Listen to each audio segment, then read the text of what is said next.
All right. Well, welcome to our city council meeting for tonight, September 25th, 2019. We will begin with an invocation from Sunrise Christian Church, and then we'll have the Pledge of Allegiance led by Councilwoman Hartley.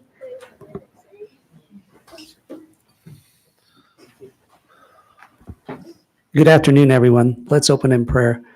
Dear Lord, we humbly come before you. We ask for a special blessing for the Mayor Miley and the City Council, wisdom and discernment, so the issues at hand today are dealt with perfectly. Lord, we also ask for special blessing and protection and wisdom and discernment for the police, fire, and any other first responders. We thank you. We give you glory. In the name of Jesus Christ, we pray. Amen. Amen. Thank you so much. Please join me in the Pledge of Allegiance. I pledge allegiance to the flag of the United States of America and to the republic for which it stands, one nation, under God, indivisible, with liberty and justice for all. Andy, come here.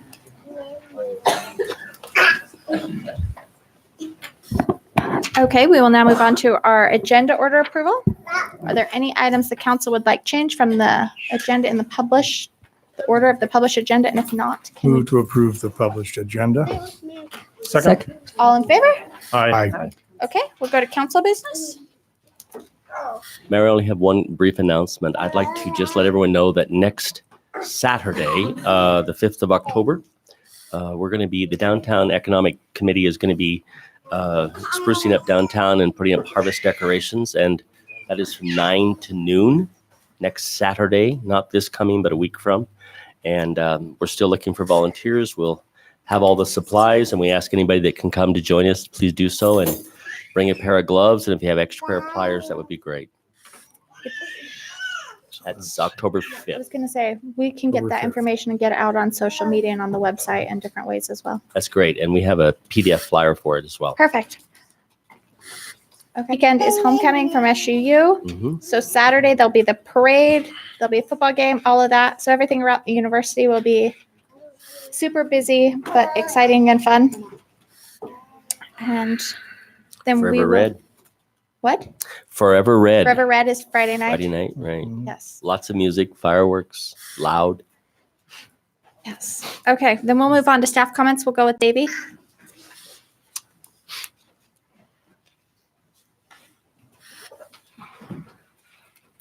Before I bring Officer DeMasters up, You the still have to chief. say your name though. My name's David Evans. Thank you. Sorry. Good evening.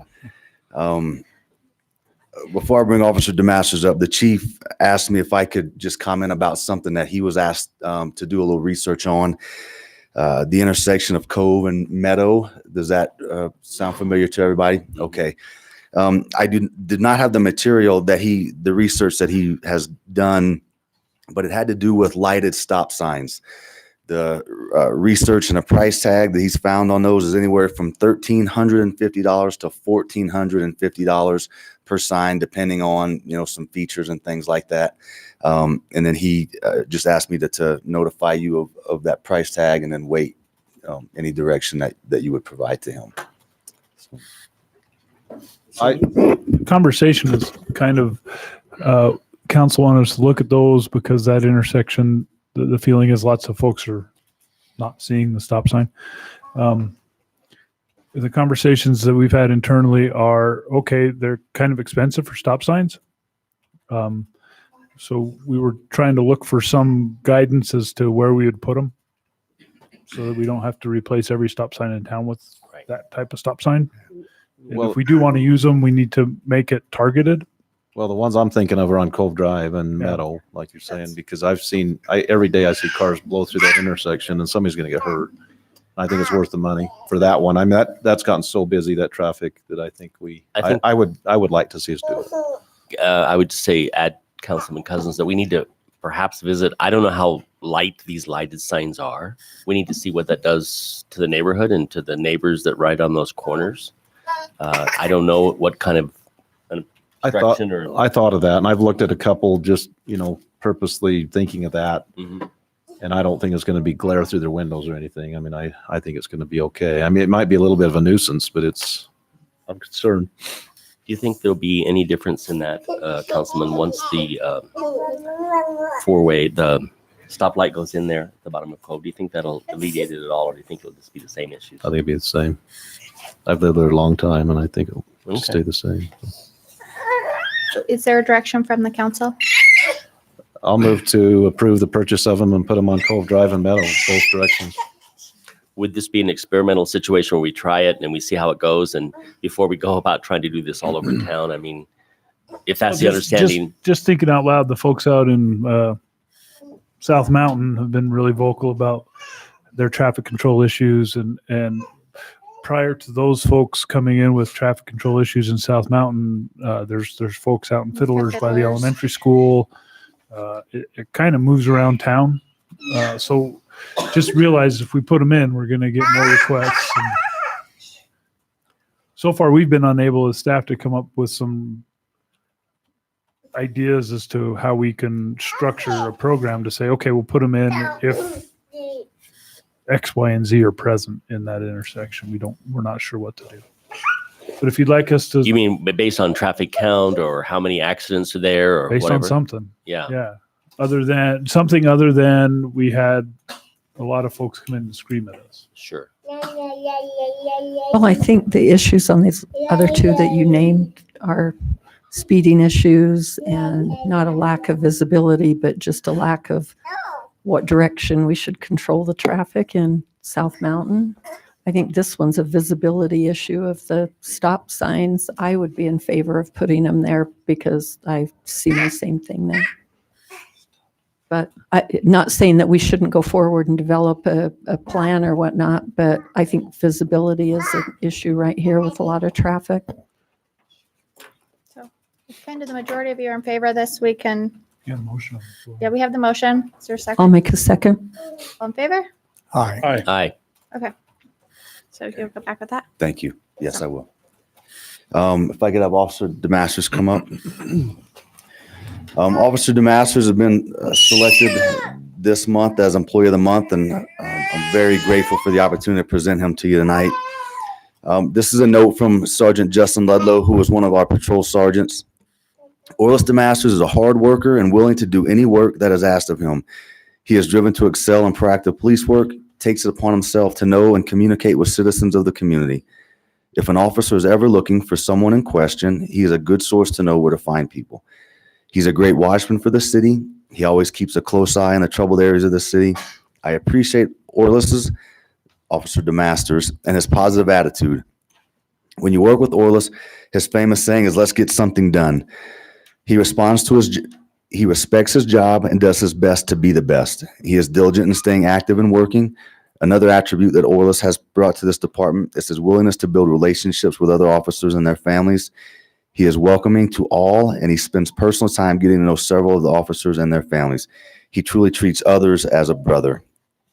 Again, I'm very thankful. I'm proud of Officer DeMasters. I appreciate the work and the effort that he makes to serve in our community. I'd like to award him Employee of the Month for September 2019. Thank you.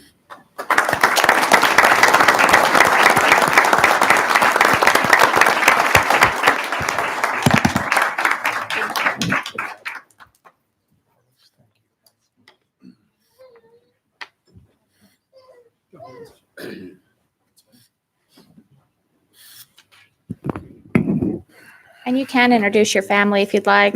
No? Okay. No, I'm good. Thank you. Okay. All right. Are there any other staff comments? No. Okay, then we will move on to our business agenda with our public comment portion. If there's anyone here that would like to address the council about an item not on the agenda.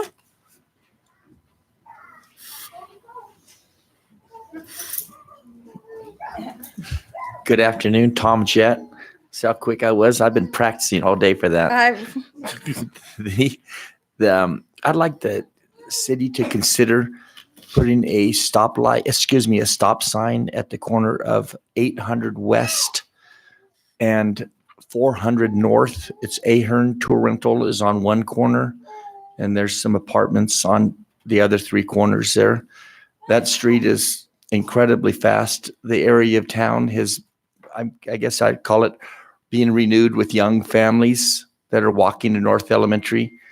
And it is really scary watching those kids try to walk across 800 West. It is really scary. And because the buses don't pick the kids up that close to school. And there's probably, there must be 100 kids that live on the west side of 800 West, from the trailer parks into Brook Street and 400 North and so forth. So just ask the city if they would consider, I know there's some engineering things that have to be done to qualify and so forth, but it's just a thought. Did you say a four-way stop or a street light? I'm sorry, a four-way stop. Yeah, it's really, Because right now really there's a fast. two-way stop, correct? Two-way. They're on. Right now it's two-way. Yeah. Yeah, it's two-way east-west. But it's I can't tell you how fast cars are going, but I know they're going well over the speed limit, probably double that. They seem to pick it up pretty quick there. So thank you. Is there anyone else? I have a question for Chief Phillips on that regard. Is he still in the room? Yeah, he's back in the corner. Does that have any effect at all on the fire station one way or the other? They're on 800. Sorry. It's good for him to walk up here. Mike Phillips, where the mayor catches me. If we're running code, we'll run through it. Okay. So it shouldn't affect us that much as far as responding, but we'll slow the traffic down going up and down that road. Right. Okay. Thank you. Thank you. Very cautious. Cautiously. Undue burden the other. Okay. There are no other public comments. We'll move on to the public agenda with the consent agenda part. Item number 1, approval of minutes dated September 4th and 18th for the action meeting 2019. Approval of bills dated September 20th, 2019. Approve amending a mining rights lease with Phil Schmidt. Approve bids from Western Rock in the amount of $64,917.95 for the Cemetery Columbarium Road project. Move to approve the consent agenda items. Second. All in favor? Aye. Okay. We'll move to the action agenda with item number 5, consider payment plan request for a water bill.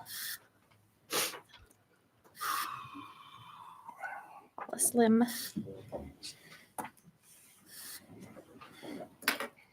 Slim. Spin, go with it. Yeah. I'm not sure. We've heard all the information last week, and Mr. Sadie was gracious enough to step forward and offer to work with you on the principle that's owed, but there still is the penalty side of it that clearly has to be paid. So I don't know if there's any options that we can offer. I feel like I want to do something. I don't know what we can do. There's people every month that end up in arrears on their water bills. We got pages of them today of people that are arrears in the water bills. So it puts us in a very tough dilemma if we allow it for one, and then what do we do with everybody else? So I'm really in a quandary, and I don't know if my other council persons have anything to add to it. Just wonder what avenues you've pursued. Do you have a circle of family or friends or others that I would naturally reach out to in a time of need like this? I have nobody at this time. That's kind of why I came in front of you guys, trying to see if there's another option or another resource, something I could do. I've even tried talking to the local bishop, and by the time that I'd gotten to that point, like I said, the amount was just so far out of hand, there was no way anybody could really do anything. So, and like I said, I'm not trying to get out of any fees or anything here. I'm just trying to figure out what can I do to get the water established and continue moving forward. Right. We had a lot of discussion trying to figure out a way, and we've seen a lot of people on social media that a GoFundMe account gets open. We have a very generous community. With our lack of being able to do anything from a city standpoint because of what Councilman Phillips mentioned that we have a lot of people in the same situation. And I don't know if you've considered doing that, or can you have some friends? Maybe, do you have a social media, Facebook account? I have a Facebook account. I don't know how to set that kind of stuff up, but I'm sure somebody could help me do it. Yeah, I mean, I would be willing to help you set that up. If you want, if you don't have a friend that can help you, please contact me and I'd be willing. But we have a great community, a lot of people, you know. I would personally donate to help you in that cause, so. I as well would make a donation to that account. So, So I think that's the direction that we have to go. Unfortunately, we can't waive anything. We can't forgive it. We've just got to make sure that we get the account completed before we can move forward on Yeah, this. see, I wasn't trying to waive or ask for anything to be taken off. I understand that the money needs to be paid. It's a bill, it's a debt that's owed. I just need to figure out if there's some way I can make like a partial, or you know what I mean? If I could pay my bill and then pay more towards that backhoe, or Right. I mean, like I said, I'm not trying to get out of the bill. I'm just trying to get water established and get that taken care of, as well as maintain water at the premises. So Right, and we recognize that. That's why we want to help you be able to move forward, get on top of it. okay, I appreciate that. All right? All right, thank you. Can we get an official motion? Well, the motion is, I guess a motion would be that we cannot waive the fees or undo any of the penalties that are there. They must be paid in full. But thanks to the generosity of a community member who's willing to step forward on the principle, and now you need to step forward and find a way to pay the rest of the penalties off before we can really move forward with any of this, before we can turn the water back on. And that's, I guess, the motion that I'm making. I'll second that. Yeah. In 2018, the IRS reduced penalties to 400,000 taxpayers. You cannot tell me that our city is more strict than the IRS. There is a way to waive penalties. The fact is, the amount that's due is what was used. It is what is the cost that was accrued to the water department. The fee is not a cost that was accrued. Okay, so that fee can be waived. It's common practice in business when you issue a bill and it goes unpaid, that bill accrues fees over time, and businesses will waive those fees upon full payment of the invoices. I know my business has done it. I know that I have requested waivers for penalties from the IRS, and I've received them. So you cannot tell me that this city is harsher to its citizens than the IRS is. Adam Hahn, my apologies, Mayor. No, Adam, I would agree with you, Adam. I mean, I think that's the dilemma that we're all facing with, because you're right. Fees are an assessment that are established after the original cost of the thing. But just today, we've got like 10 pages of them. So do we do it for everybody? And where do you stop when this happens? So I guess that's the question. You're absolutely right. We've got to look out for humankind. Absolutely. Right. And so, like I say, you don't waive the debt that's owed, which is the actual bill that was due to be paid. But you can waive the fee upon full payment of that bill. We're not saying that there's not a physical way to do it. We're just saying, just like Scott said, where do you begin and end? I understand that you're saying it sets a precedent. It absolutely does. The precedent is that if you come to the city with full payment of your bill, they will waive your fees. That's the precedent. That's fair, because those fees have no actual cost to the city. The city did not accrue a cost for those fees. The city did accrue a cost by the bill that was paid, that needs to be paid. That water was used, those services were used, that should be paid for. But those fees are arbitrary. They are also earned. We have people that go out, we have personnel that have to personally shut off that water, turn on water, all of those types of things, collections, all of those things are an actual cost. And if we can find the cost, if there are collections fees, then I don't know if this man's bill's gone to collections, but if there's collections fees, I could understand those. No, I'm not talking collections. I'm talking our billing systems. I'm talking our personnel that have to manage and follow for it. That's very arbitrary in my opinion, because those city employees that go around, they're working anyway. It's not like it's overtime for them to go out. It's not like it was a special trip. They're already out there. They're already working. They're already getting paid. It's arbitrary cost to the city. So that's all wrapped up in the water bill. What the bill is that he needs to pay is what was due. All of those fees that are placed on top of that bill are really arbitrary. Basically, it's a penalty that you just keep stacking up. It's encouragement to say, hey, you better pay this off eventually. Right. It's just going to get higher and higher. Let them pay it off. Waive the fees. Make that the precedent that if you come in with full payment, the city will waive your fees and you can get back to square one. Well, we do have a motion on the table. I'll second. All in Anybody favor? else? Aye. Aye. Okay. Thank you for your time, guys. Thank you. Thank you very much. Okay. Item number 6, consider road dedication, Hobby Hills and 900 North. Good evening. You're close to the top. Pretty close. Tim Watson, Watson Engineering. Is there any more questions about the road dedication plat that we have presented before you tonight? I had just one question, and you kind of answered it for me. I guess they're estimating there's some costs to moving the tee boxes and the irrigation. There's a main water line and whatnot. Who pays for that? Does the developer pay for that, or does the city? So as far as conduits under the road to facilitate moving water lines, the developer would put those in when they put the road in. My understanding is Cedar City's known that this road was going to go through the golf course for a long, long time. And we have been prepared to move the tee box to facilitate that road going through the golf course. Okay.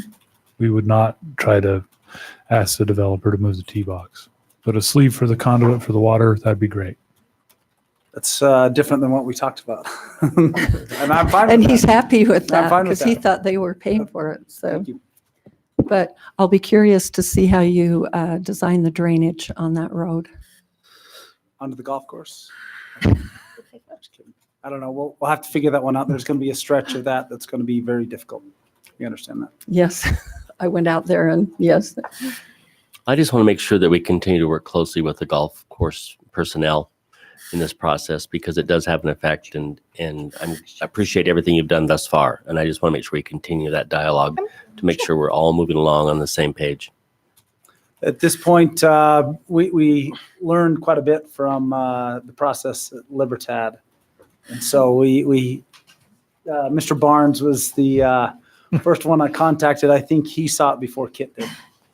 To try to get through that. Well, I think he's lined up to speak. Yeah, he's sneaking up behind you.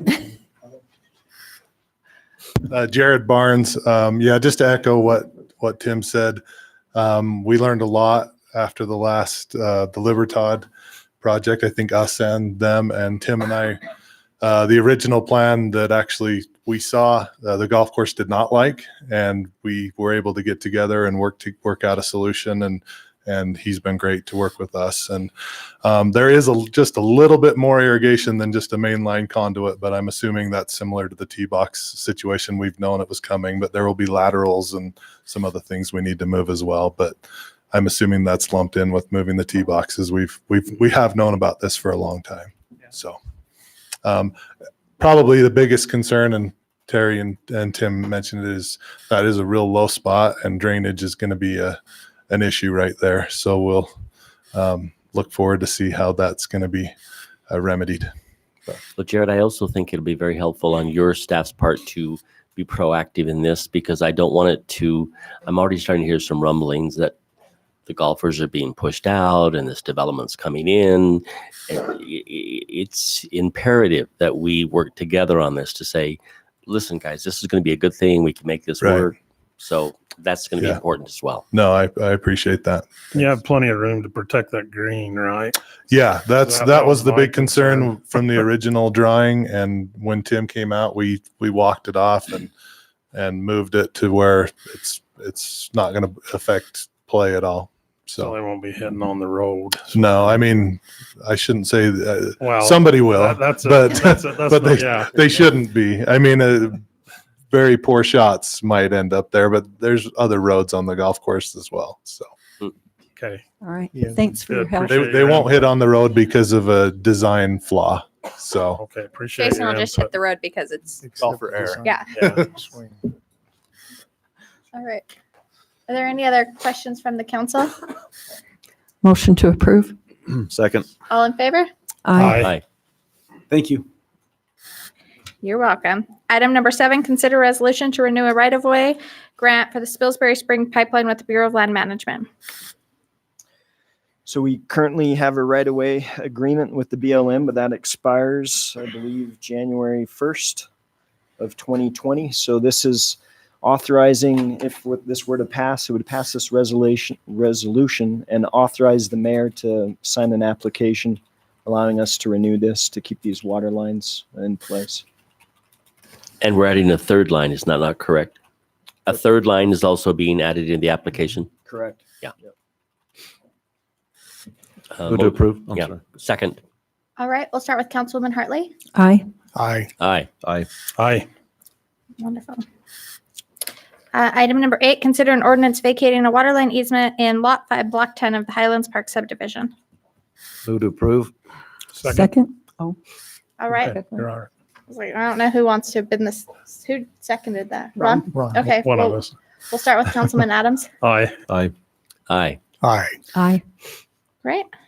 Consider a resolution revising the 2019-2020 budget to partially fund the Glacier ice rink. So my first question is, do we need to revise the budget? I mean, if it is coming out of capital improvement, it still needs to be a revision to the budget. Okay. You need to budget the money Yeah. so Jason knows how much you want to have moved out of capital and into a account for this Okay. purpose. Jason, is this a process of appropriation? You're not really moving money anywhere except to designate it, or help me understand that. Sure, it's a great question. Okay, so when Dallin and I discussed his request, he requested that the city in the immediate budget, as in like the next few weeks, we allocate $100,000 towards design for architecture that be made available immediately. Then we talked about the remaining 2.75 million he's requested be potentially put in escrow. So the total budget revision would be 2.85 million, with 100,000 of that going to design fees.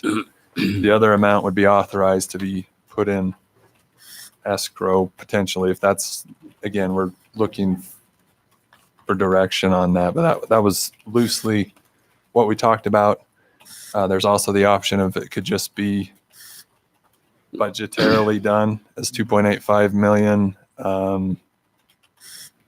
So there's a few options in terms of the revision, depending on the motion. Well, and I think there's all kinds of issues still to be outlined in any kind of lease agreement that we finally come up with on the property. You know, the terms and the number of years and those kinds of things. I think what we really need to look at tonight, at least in my mind, is, you know, if we're going to do this, what are we going to do and how much money are we going to do it for? And then is it set up as a contribution, as a private-public partnership? Because we've been banting those back and forth for months now. And I still think that the project is worthy and needs to happen. And I want to support it. As I've spoken to Dallin, and he's here, there he is. I still question the amount of money. That's what I've been concerned about. So I want to support it. And I think the city has a role to play in it. But I think other private entities and other governmental agencies also need to step forward and help. So the city's not carrying 50% of the bulk of the project. So I don't know if you're ready to entertain a motion right now, or if you want to have any further discussion. I don't know where other council members feel.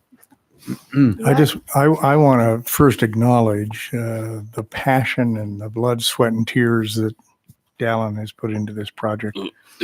I've sat across the table from him numerous times, And I just acknowledge what that has exacted from him and his family and his professional pursuits. And I thank him. And I, like Councilman Phillips, see this as a wonderful, wonderful project.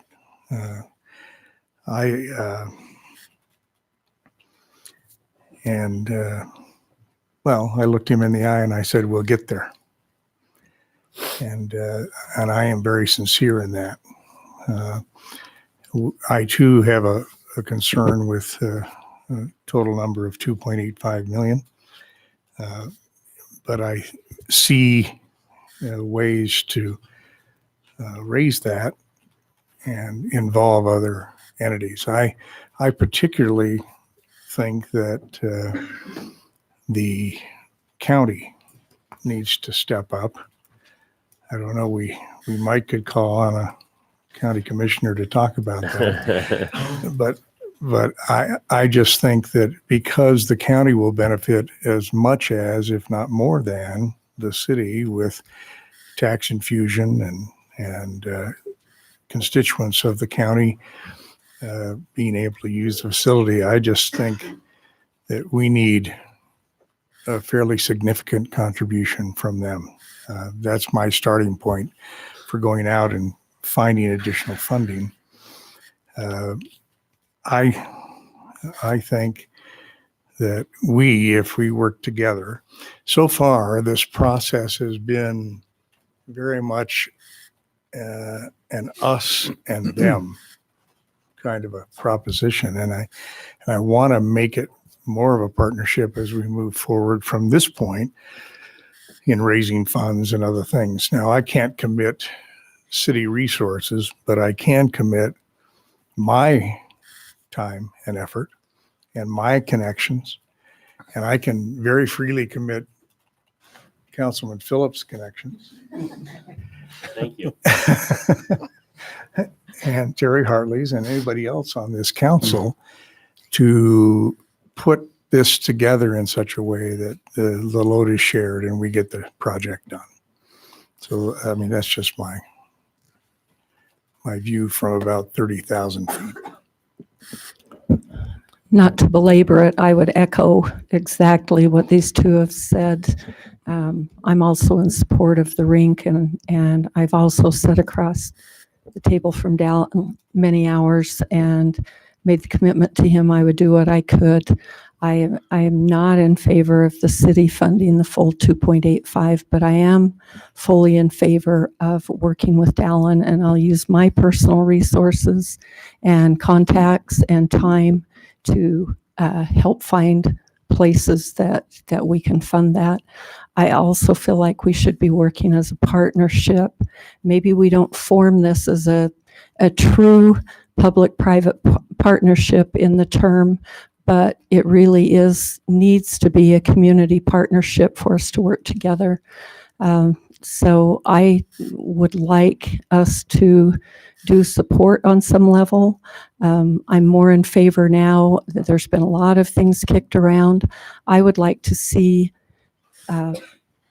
if we get to the fundraising level, we do this where Staley's enter a long-term lease on the property and they keep ownership of the building. We make a contribution of the land, the parking lot. These are all city taxpayer assets that we're also committing to this project, along with whatever cash number that we can agree to come to. And so I would like to make that personal commitment that I would like to make it happen. I told Dallin from the beginning I didn't want this to compete with a gym, that we needed to find a way to raise both of these projects at the same time, not to compete which one is more popular than the other, because there's passion in the community for all of it. We also had the taxpayers vote back in, I believe it was 2011 or 12, when we built the aquatic center. They voted for a master plan that included this multi-activity center with a gym in the spot that the ice rink presently is.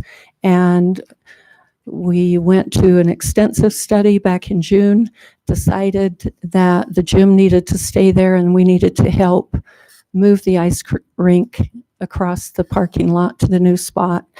The cost just escalated a lot more than what we thought it was going to be. All along, we anticipated it was going to be $1 million to $1.5 million, and that we wanted to contribute to that. So the ask just come in a little bit higher than what we felt comfortable in doing.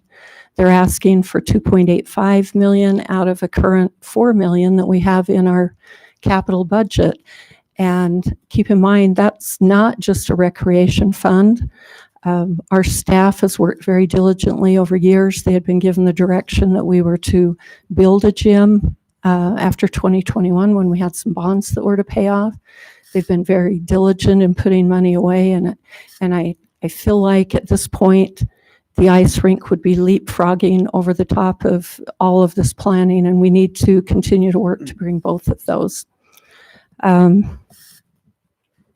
For right now, that's all that's coming to mind. I have a lot of notes, but I'll let Ron and Paul speak to some of their thoughts. Well, as far as the county goes, I can't commit my colleagues to anything. I mean, we had Dallin present to the county commission on Monday, and I stated in that meeting that I would abstain from that vote because I'm too close to it in the city capacity.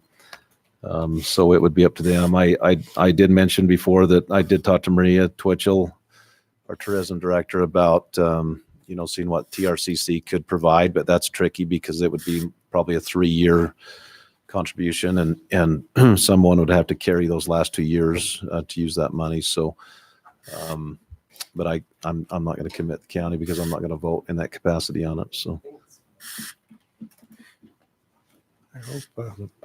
I hope you can at least talk it up.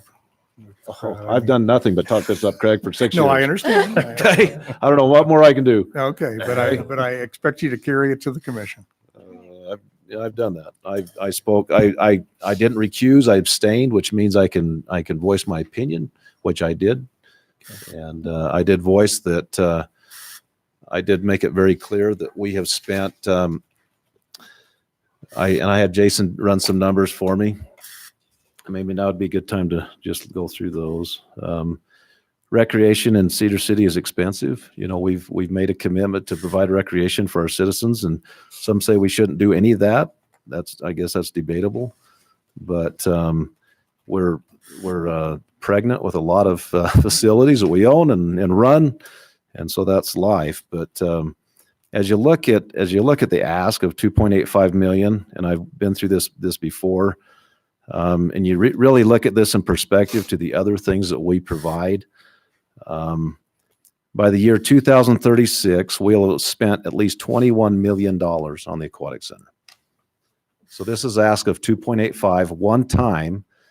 And if you compare that to the aquatic center, $21 million by the time that bond is paid, that does not include the major expenses that we're going to incur. We just saw the liner go bad. It's $132,000, and that's with them picking up part of the tab on part of the warranty.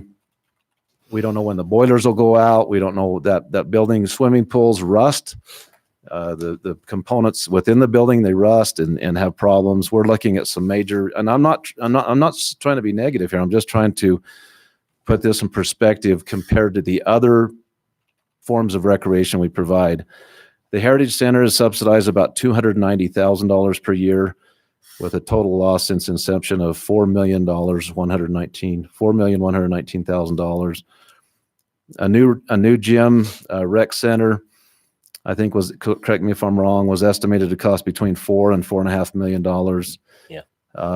Mayor Burgess, when we were talking about this a long time ago, he went down to St. George, Washington County. They told him their rec center was about $150,000 in O&M to maintain that facility. So if you look at, so say we do vote to build a gym and rec center, not only is it going to cost us $4 to $4.5 million, you also have to add the $150,000 over, let's just say it's 20 years, that's another $3 million. So that just went from 4.4 to 4.5 to $7 or $8 million on that. The Cross Hollow Arena loses about $129,000 annually, with a total of $1 million spent on that or lost since that was built. The ball diamonds at the Lake on the Hill were about $2.8 million to construct. And so as I look at the other things we've done and built, those are things we continue to pay the O&M on. The ice rink is a one-time ask that we don't have any more liabilities as a city. The Staley Recreation Management agrees to pay all repairs and expenses, labor, materials, everything moving forward. And we've never had in the history of our city a private entity be willing to come forward and offer to pay half of the bill to construct a building, or raise the money, not pay it themselves, but raise the money to construct a facility and then donate it back to the city. I think this could be a model, a public-private partnership. And Terry, I got to ask you, what are you thinking? If it's not a public-private, what are you thinking as far as a community partnership? No, that's what I want it to be, a true public-private partnership. As the definition of a P3 that they refer to it in the state, it doesn't meet the criteria of that. There has to be equal risk, reward, and whatnot. We went to some training up in Salt Lake on this. Craig and I both attended, and it really doesn't meet the criteria. So it's a public-private partnership, but not in the true legal sense of the word. We've been talking about this for years. Why hasn't it come up before that this isn't legal? Because that's what I'm not saying it's not legal. That's not what I'm saying. I'm just saying it doesn't meet the criteria. Whose criteria? The state of Utah, the Economic Development Department is. Is that law or is that their opinion? No, I'm not saying that it's law. I don't know what your point is. No, I want a partnership between the Staleys, and it is a public-private partnership, a community project. We're going to come together instead of this us against them.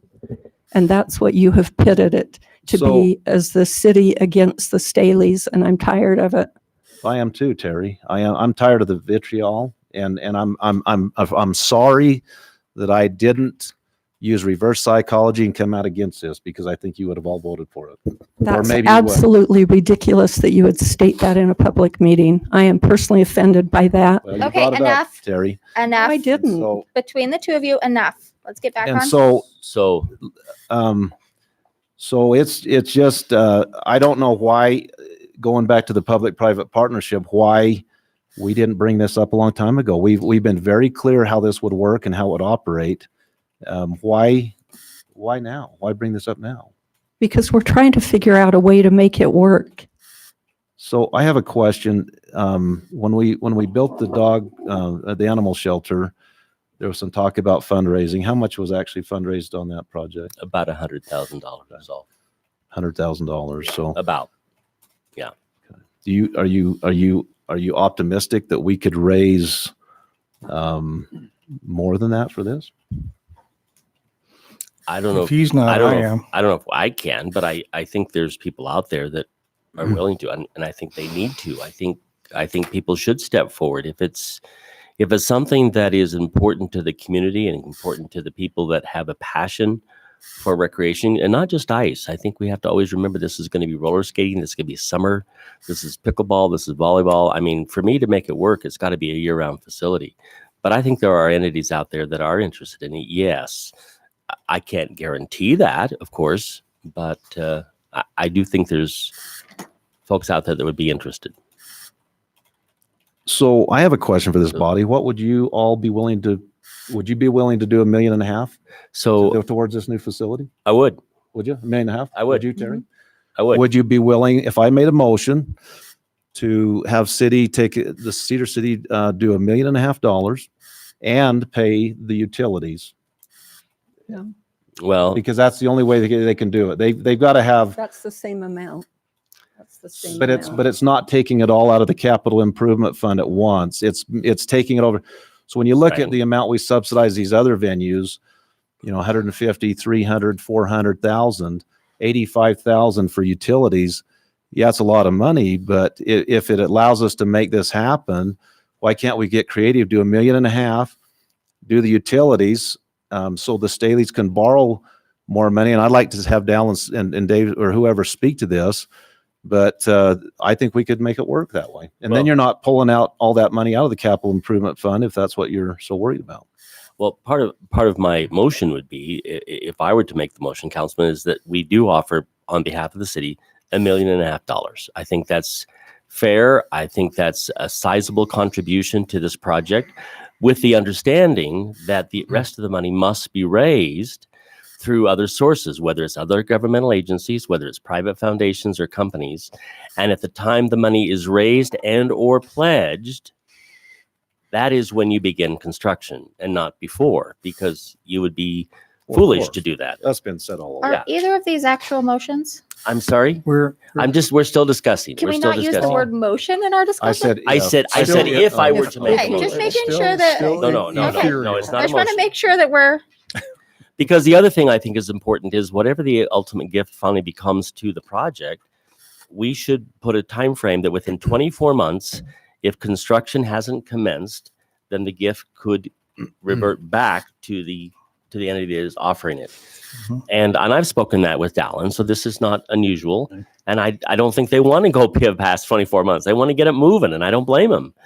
But I think we need to have other players in the field. And I think there's a possibility to work out some matrix where we can make that happen, where we can still get to the $5.7 million. 1.5 million on behalf of the city is still a very substantial contribution to this project, along with the land that we're providing as part of the complex. I sat down with Mark Wilson after our last meeting. I sat down with Dallin to understand the cost of equipment. So the 5.7 million is a good number, audited by Craig Eisen. I know, for whatever that's worth, I've done my own due diligence and feel comfortable with that number. That's a good number. If we put in $1.5 million of city funds and we got a similar contribution from a variety of sources at the county and other entities that will benefit from the facility, then that number is down to 2.7 million. You start factoring in what can be received by in-kind contributions. And I was overly optimistic there, but if that's another million, right, you're at 800,000, I think. But if that's another million, then we're at $1.7 million that we need to go out and find in the form of donations from foundations and others. That's a big number. But I don't know. My mother raised me to be an optimist, and I really believe that's doable, and that we could get there by the end of March, so that you could turn a shovel and begin that process of building. But that's just one man's opinion. He's a little more optimistic than I am. I think to get to that number by March is pretty optimistic, but I think within a year we could be there. So overall tonight, we'll need a number. Understand? We'll need what account. So basically not account number, just that it would come capital improvement or whichever. And Mayor's discretionary fund? you are That was way just- overestimating. The Staleys have pre-verbal tension. They ought to be able to speak if you No, like they can't. to. I'm just gonna, there's like one more thing that I have to, and then any other type of things like that we need a lease, that there'll be like those other Sure. types of items that you brought up, those types of things. All of this will need to go in the resolution, so it will all need to be in a motion. So Yes. while you're all thinking, I want you to be formulating what Sure. all of that will be. Sure. And did Dallin or Dave?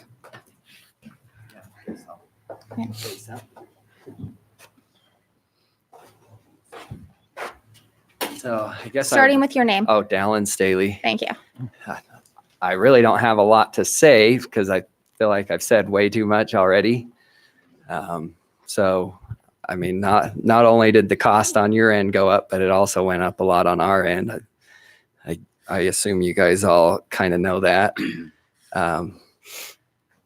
Throughout the week, I guess I just got to be honest. I've been quite discouraged and confused at the same time about how everything's transpired, how we've been asked to do certain things, asked to adjust again, and felt like we were doing everything that the city was asking us to do, and still are being asked to now accept half of what we thought we really needed to get to the point where we needed to be, which I think is a pretty big deal for us. So I guess without me saying any more things, I want to really try and understand where everyone's at.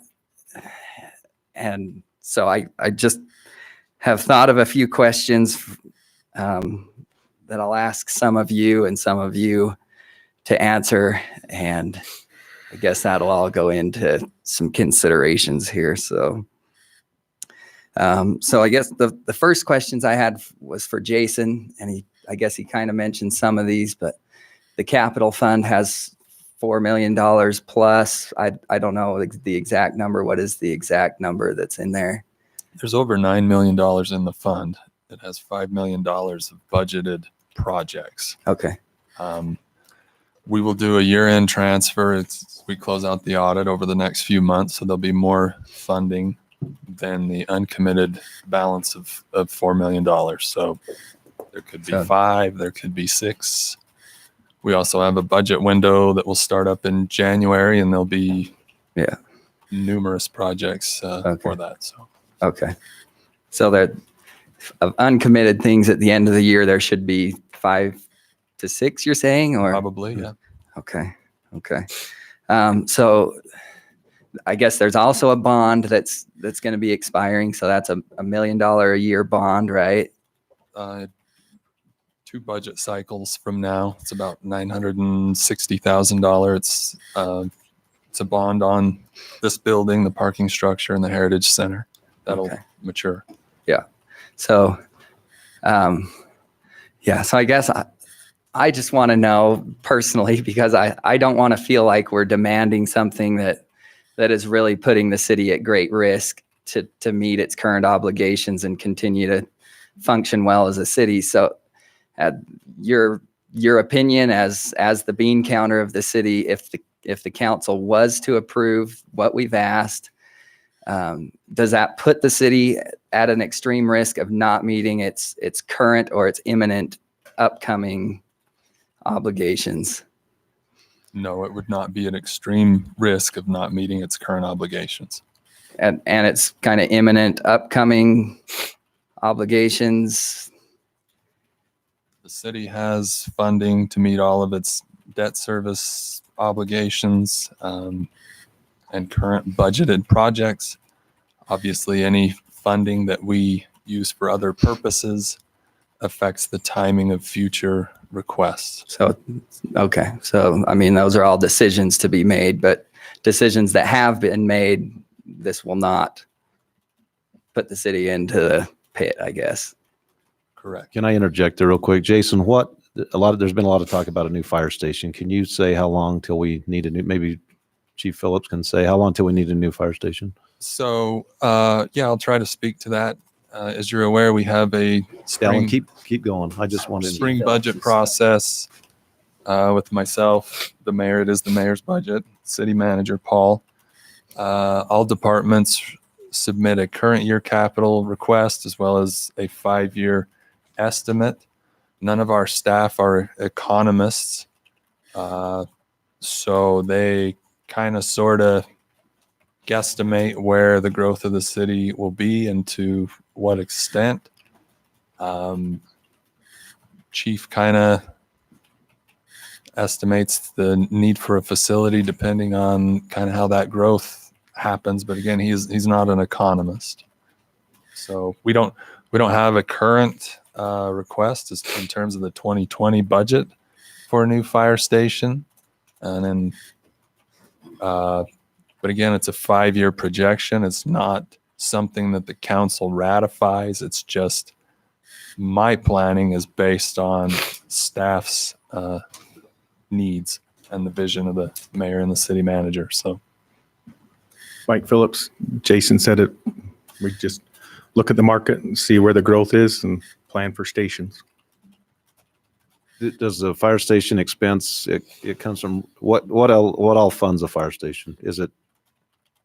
Well, Chief can tell you what happened with the last project. Was that the airport?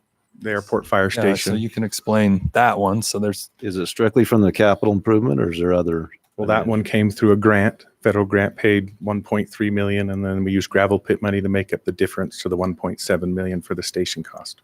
But it's general fund money from the city's perspective that would pay for this type of operation. There is some impact fees available, but compared to the scope of a fire station, and it's not just the building, there's trucks involved and everything else. So impact fees can help a little bit, but the majority of that money is going to be general fund money.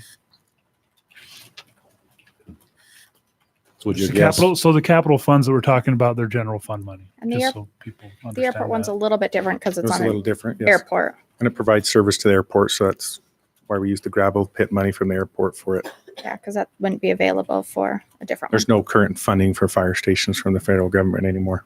So in your professional judgment with the growth to the south, just how soon are we going to be there for the need? Because of response time and 3 to 5 years. And then the North Station needs to be remodeled to be staffed. So the other part of the conversation, I think, needs to be what's our general fund budget, Jason? it's around $19 million.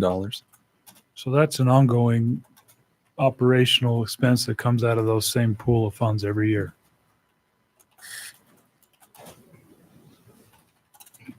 And we talk about the bond being paid off, but we have all of our building maintenance and roofs and heaters and all of that in a number of the different buildings that we've been starting to do maintenance plans on. I think we've brought this up to council a number of times, that we have the maintenance plans and we're looking at some of these maintenance projects happening once we get that bond paid off. That's been kind of our ongoing conversations for a few years as to starting to figure out carpeting and painting, and we've already started to get measurements and everything so that we can have things planned. So when that does get paid off, we can do some of the delayed maintenance on the buildings that we currently have.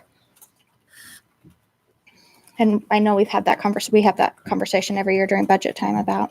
Thank you. Thanks. Okay. Yeah. So thanks. It helps me, I guess, just get a little grasp.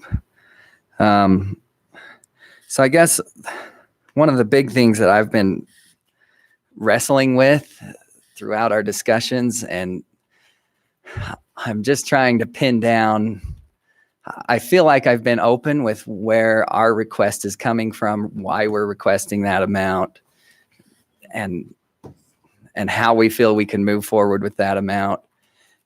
And I've really been wrestling this week with, as we've discussed, that amount is too much and we need to do about half that amount. And something that just comes up in all of those discussions is that the city has really 3 big wants that they have for recreation. It's the ice rink, it's the gym, and it's the future soccer complex. And those are things that, they're all great things. I like recreation as much as you guys do. So as far as I'm concerned, I feel like my feeling on recreation, probably more than anything that you do, is that a rising tide really does raise all ships. And when you start really pitting groups against each other, it's very difficult to get a good public support for anything. But it feels like to me that as we've talked about it, that these are already somewhat pit against each other. And I'm just trying to figure out how priorities are determined. And I think it would be helpful even to understand, from your seat where you're sitting right now, where we're talking about, the award, the funds that we're asking for jeopardizes the viability of something in the future. And so I guess I just want to understand how those priorities work I guess it'll help us in our decision making as we understand how you guys are looking at things. So I just wanted to ask maybe each of you to answer a few questions about each of these projects and how you picture yourself supporting them at the time that they come up. Obviously, we're here, we're now, we're working out how you support the ice rink, but I just want to get a feel for how all of these other things are supported. And I want to feel like we're getting an equitable look compared to all of these other things. So Can I try and answer a blanket statement? Sure, I'll sit down that and might address, no, I'll that ask the might questions address later. it. No, I mean, this question you're asking. Oh, okay. That's really the input I had because I didn't have anything to add to what my fellow council members have said. I mean, I've been in discussions with you as well, and they're kind of the same items, but maybe to help you understand that, since one of my assignments is with recreation, I've been involved with leisure services for how many years now? 6, 7, whatever it is. 5, 6. And I think part of what you're asking, maybe I can help you understand that.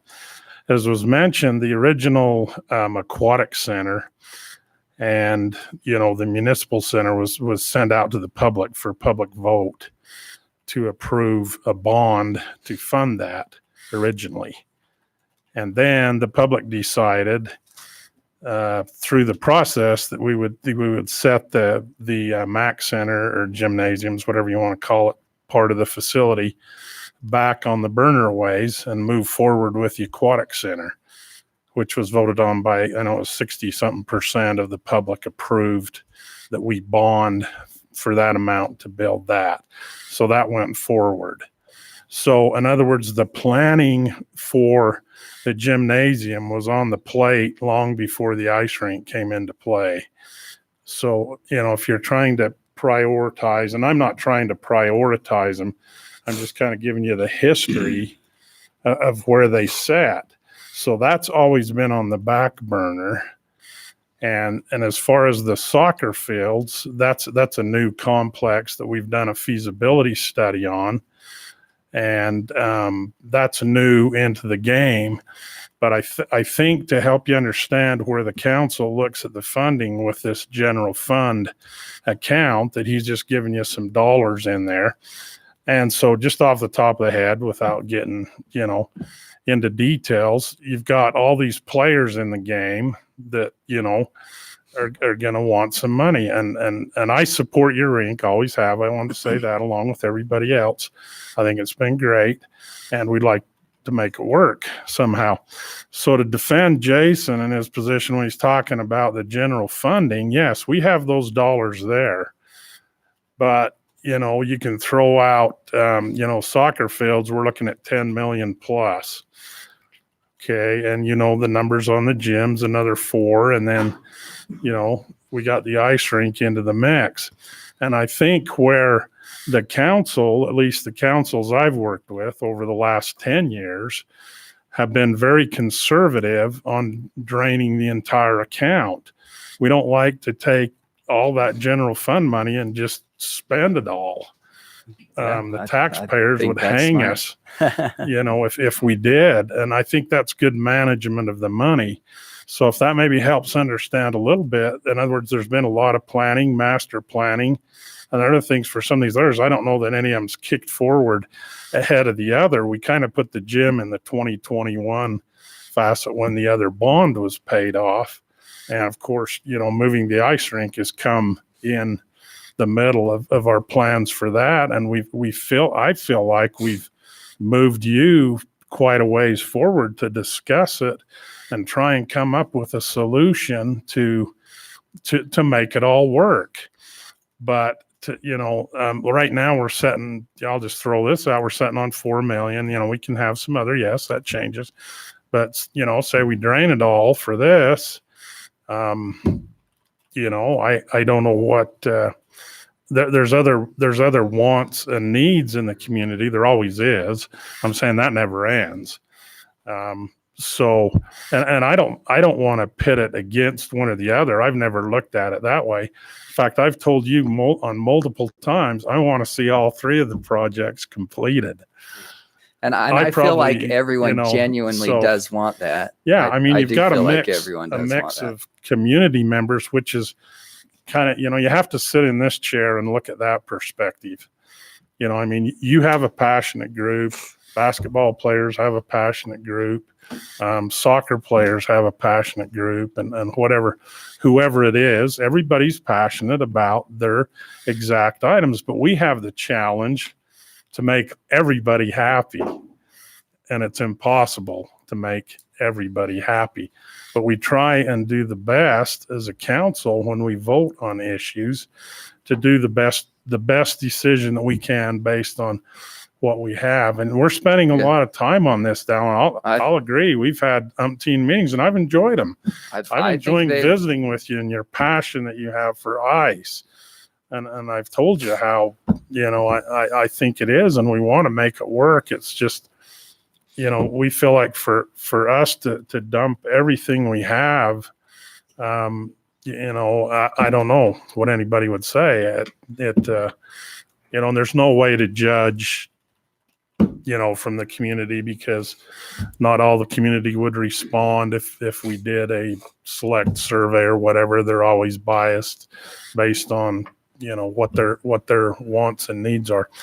But I do believe, just as an overall strong point, that recreation is very important to a community.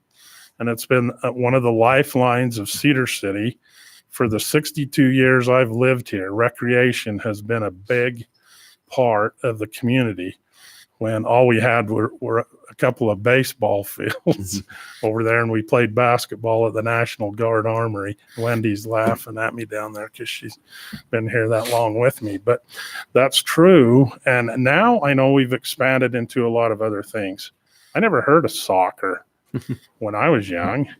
I didn't even know what it is. I'm still not very up to speed on it, but I'd like to see it happen. A lot of people love it. So I don't know if that'll maybe kind of help you see a little bit of, as a general answer to that, but you're welcome to ask more specifics to that lead in. But yeah, I thought maybe it's time I interject, because that's the part I was going to add to the discussion. And I've listened to all the discussion, by the way. I sat through the meeting last week. I was in a little more comfortable position than sitting here in my chair. I'll Not in the admit hot that. seat.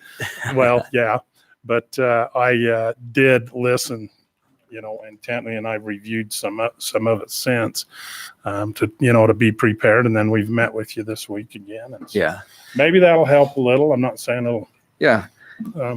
And I think we've discussed a lot of that. And I guess maybe another premise is you guys. I've been fairly direct in saying that we need what we need, and it's very difficult for us to picture, us spearheading the campaign if the amount that we're working towards becomes a lot bigger. But those are all things that we're trying to work out. So I hope you understand the spirit of my questions is to really understand where everyone's sitting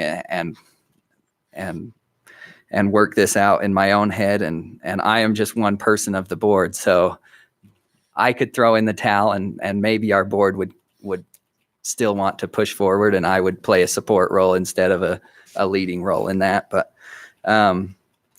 so I want to start with the ice rink first, because that's what we're here to discuss. And I'll start with you, Ron, since you volunteered to be first.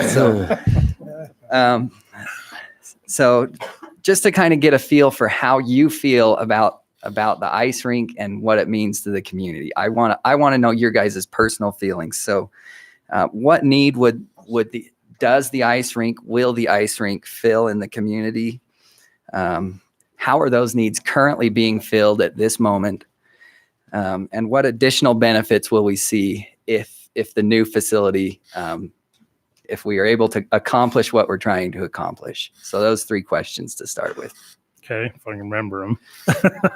So what need does it fill, and how are those needs currently being filled? We can start there. It fills a need for, and particularly I'll say winter.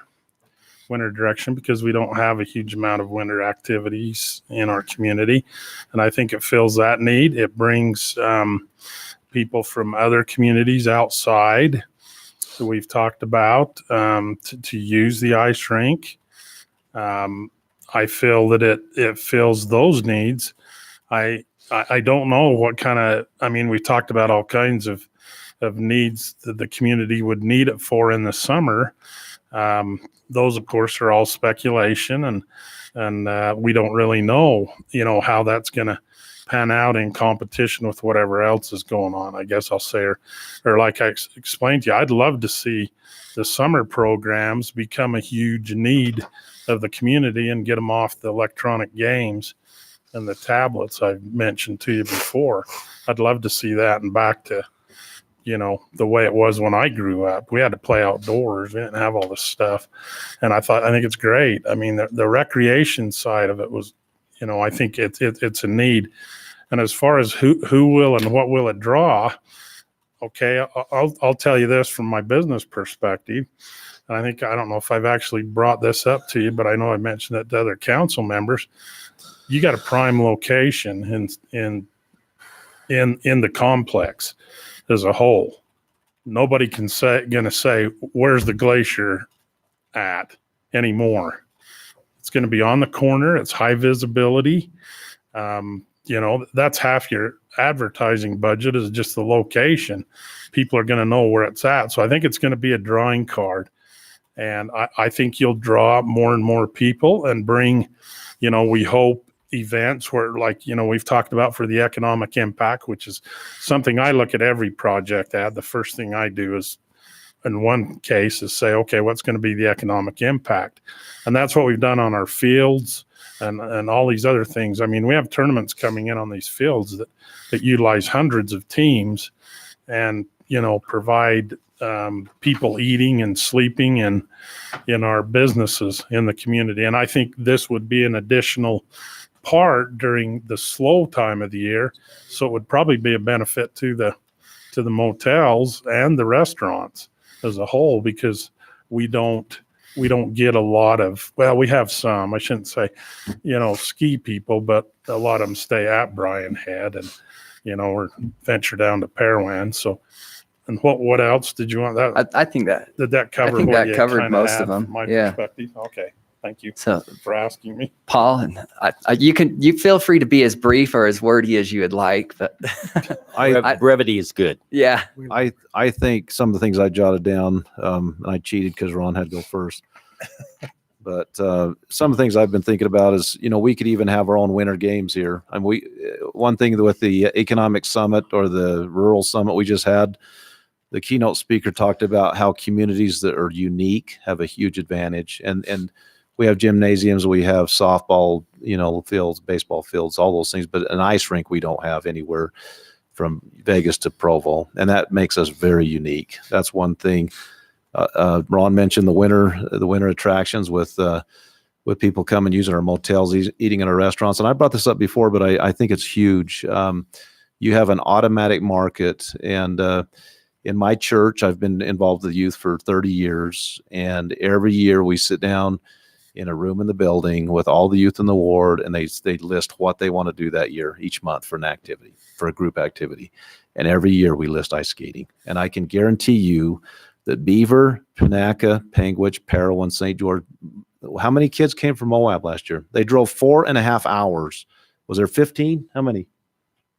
They drove from Moab, I'm not there every day, skated, and it, so we have a draw from all over, and you're going to have an automatic market that's going to be there all the time.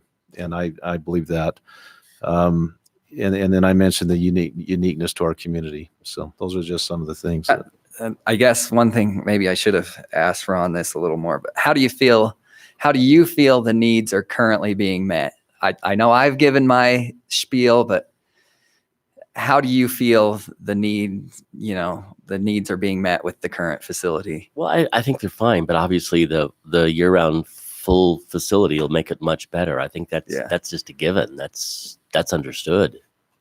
Yeah, it's not being met because you can't plan. You bring tournaments in, you bring teams from other areas, and it snows 2.5 feet. It doesn't melt when it hits the ice. and it's a mess. It creates a mess for you guys. You can't plan on it. It hurts. Maybe they won't come back. And we're not, your equipment's wearing out. You've got it, baling wire and silicone holding it together. And whether it'll last another year, we don't know. So, and I think if you can't get it going this year, and you have to shut it down because the equipment's basically worn out, you lose your momentum and we lose the whole thing. That's what worries me.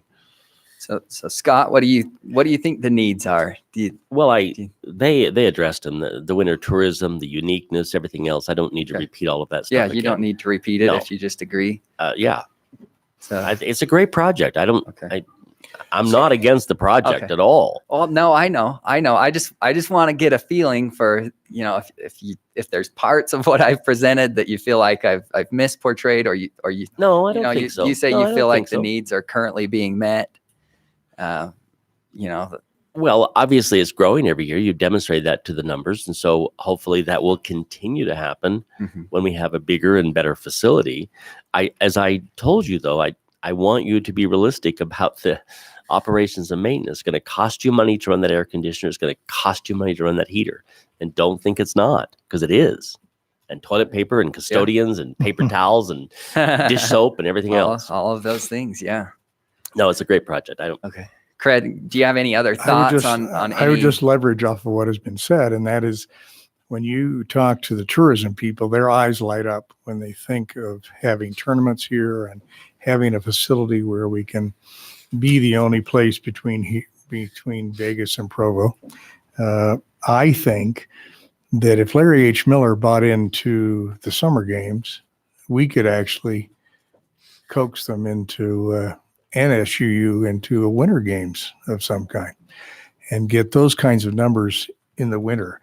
We don't want to be like Penguich. We don't want to, in October, roll up our sidewalks and be done. And so I think this alone will have a great impact. And it's that has driven me to want to be able to go work with the county to get their participation, because they will be as much the beneficiaries as the city. So, but that's what I think it brings to the city. Will be very unique, and it will do some great things to tourism numbers in the winter. Okay. Yeah. I would just echo most of what has been said. As we've said, we're all for the project. Okay. Everyone knows I'm an outdoor rec person. The only thing that I would add is Scott and I, ever since he's been on the council, we've been talking about what can we do in the winter time so people will embrace our climate. We have a winter climate, and everybody goes, it's winter, let's go inside. And I love it that it will bring another option for people to enjoy during the winter. So okay, that's probably all I would add to it. Great. So back to Ron. I guess it's come up in all the conversations. So I just want to kind of know the same thing for other projects. I mean, everything passed up to this point, no matter what the numbers are, you can't argue that they're great for the city. They're great for the people, right? So, and everything in the future, I think, will be too. So if the gymnasiums are built, kind of the same thing. What are the big benefits? What is that driver that really makes that such a high priority too? Well, I think one thing is we need more court space to run our programs through the city. Right now it's costing us, Jason, I have to give the exact numbers, or one of them, Paul, maybe even remembers. What is it, 46,000 to 50,000 a year that we rent gym space from the schools. And I think Jen reported around 30,000 to run our facilities when she was here, but and she's had to limit her programs because of the lack of space. And this way would give the city to run it. And the cost for us, I was in the middle of when Mayor Burgess went to Washington City to pull those numbers. It's a little bit different. It's not really like apples to apples of what we got, but or will have. But anyway, the being able to rent that facility out during the day and the location is key to the success of that, because it just dumps our overhead to hardly anything.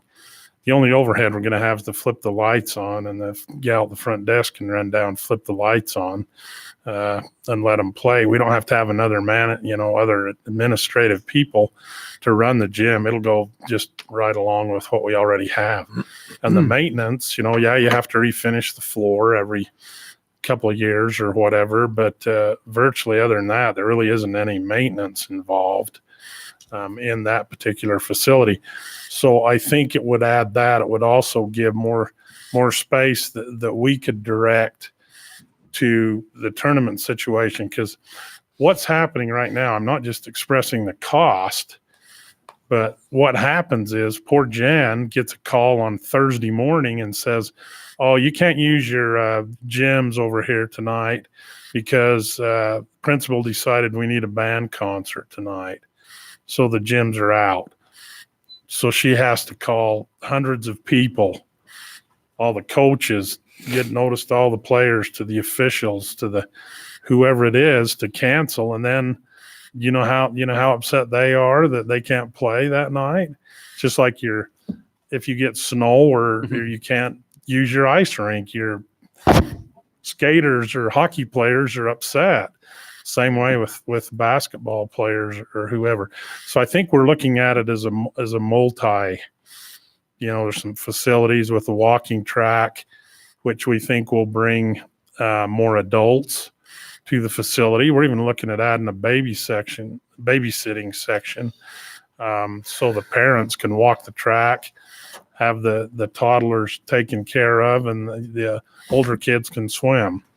So I think it adds another dimension that we don't have right now. Yeah. How do you feel the needs are currently met with, all the sports that need to use a gym? How are they being met? I know Jen answered this for us earlier, so we could probably just let her play that back. Yeah, they're not, obviously, because she has to limit her programs because she doesn't have enough space. She's not supporting the public that wants to play volleyball and wants to play basketball and all these others. We could really expand our rec programs, which there again is more revenue to the city. So yeah, she's the one that's really passionate about, from her programming aspect. Yeah. So Paul, we can keep it short. On the gymnasium, would we charge entrance for people to go in and use the indoor track, indoor walking? Would we charge for that? We charge admission fees for folks to come in and use the facility. So for the exercise equipment, they charge an Yes, entrance sir. fee. I don't know, without doing a study, I don't know what you could raise on a gymnasium. I don't know. It's not my expertise. I don't know. Same way, not my expertise. I don't know. They could buy a pass for the facility. I think that's the plan for the family. I think, I just view it as a way to complete what was promised originally. Okay. It's real easy for me to be a morning quarterback and say we should have done it then. Yeah, it's easier net They said laid than $1 done. short on that, but it finishes that complex and makes available that additional facility. So. Okay, so maybe just to the whole council for the sake of speeding this up, but if the ice rink does drag on, if we're not able to get the funding together and we drag this on and the new facility is not completed, what do we lose? We lose an ice rink. We lose the opportunity to have an ice rink in the community. And momentum. Yeah. But I think we have to look at it. Let's get it done. Let's don't assume that we can't get it done. I mean, don't you have a passion to get it done? I do. Yeah, I know you do. I know you do. So, yeah, the rest of you, what do if it doesn't get done and doesn't get done timely, what do we lose? Any other thoughts on it? I mean, I guess Scott kind of said it all. We lose an ice rink, right? Is there any other option? I'm not sure what you're looking for, but. The road freezes over now and then. But we've lost other things and whatnot. I mean, we don't want to lose it. That's why we're all passionate about helping make it work. So I'm not quite sure where you want the conversation to go. I'm not willing to go there Yeah. to the point where it won't work. I would like to put a stake in the ground, appropriate certain amounts of funds, give ourselves a chance to go out and work hard to raise additional funding, and see where we are. And the staff is going to cringe at this, but then if we have to, in 6 months, maybe we do revisit it. But I really think it is so noteworthy and such a good project that I just feel confident that with your energy and a little bit of the energy that I have left and others, we can get this done. That's my. So I guess a follow-up question: what do we lose if other projects that are also very important and will be excellent? What do we lose if those are postponed? If they don't come to pass, I guess, in exactly the time frame that we hope they will. Well, we may lose opportunities, but we also have to make sure that we have the funds in order to do things. I mean, I'm all excited about the soccer complex, but it may come in that we can't afford a soccer complex like we want. It'll bring economic viability in. It'll bring tournaments in. It'll be something for people to come into our community and spend time here. But maybe we can't build 6 fields. Maybe we can only build 2 fields. I mean, we have to also be realistic in what we do. So what if we can't build any fields for 5 years or 10 years? So right now, the gymnasium and the soccer are getting by. They're getting by. The difference is with the ice rink, if we lose Well, they're momentum, getting by. that's what I said. They're getting by. There. And so, but with the ice rink, if we lose the momentum, lose the excitement, lose the sponsors, I think it dies and we lose it. I just want to know how you guys have understood how I've presented and how you're feeling, because this has been a big part of why, at least expressed to me, a big part of why this funding needs to be decreased. So I am trying to understand. But I don't think there's been anything wrong in your presentation. I think it's been clear. I think it's been concise. I think you've been straightforward. I think we've understood it from, the outset after it came back in the reiteration after we moved the location. For me, it's just a matter of saying, I don't want the city to expend that many tax dollars on this project. There's nothing wrong with the project at all. Okay. I do want you guys to understand, if you don't, and that the ice rink will not make it 2 or 3 more years as it is. It will not make it. I think we understand that. Okay. I do think we understand that. Okay. Can I ask a question, Dallin? Have you, and this probably has been discussed with the others, so sorry if I'm asking. Have you looked at doing any type of value engineering on prices? I know that it went from like a substantial leap in cost. Have you looked at any of those types of things to try to bring some of the costs down? Yes, we have. Mark would be more of an authority on that, but in the new design, it was designed around a prefabricated, pre-enginered type main structure, which is much cheaper than a custom building. Yeah, I know the new building's a lot bigger with more restrooms and all of those different things. So I just wondered if we've looked at any ways, because we do this a lot of times with city facilities as well, trying to figure out if we can't come up with that amount of money, what we can go through.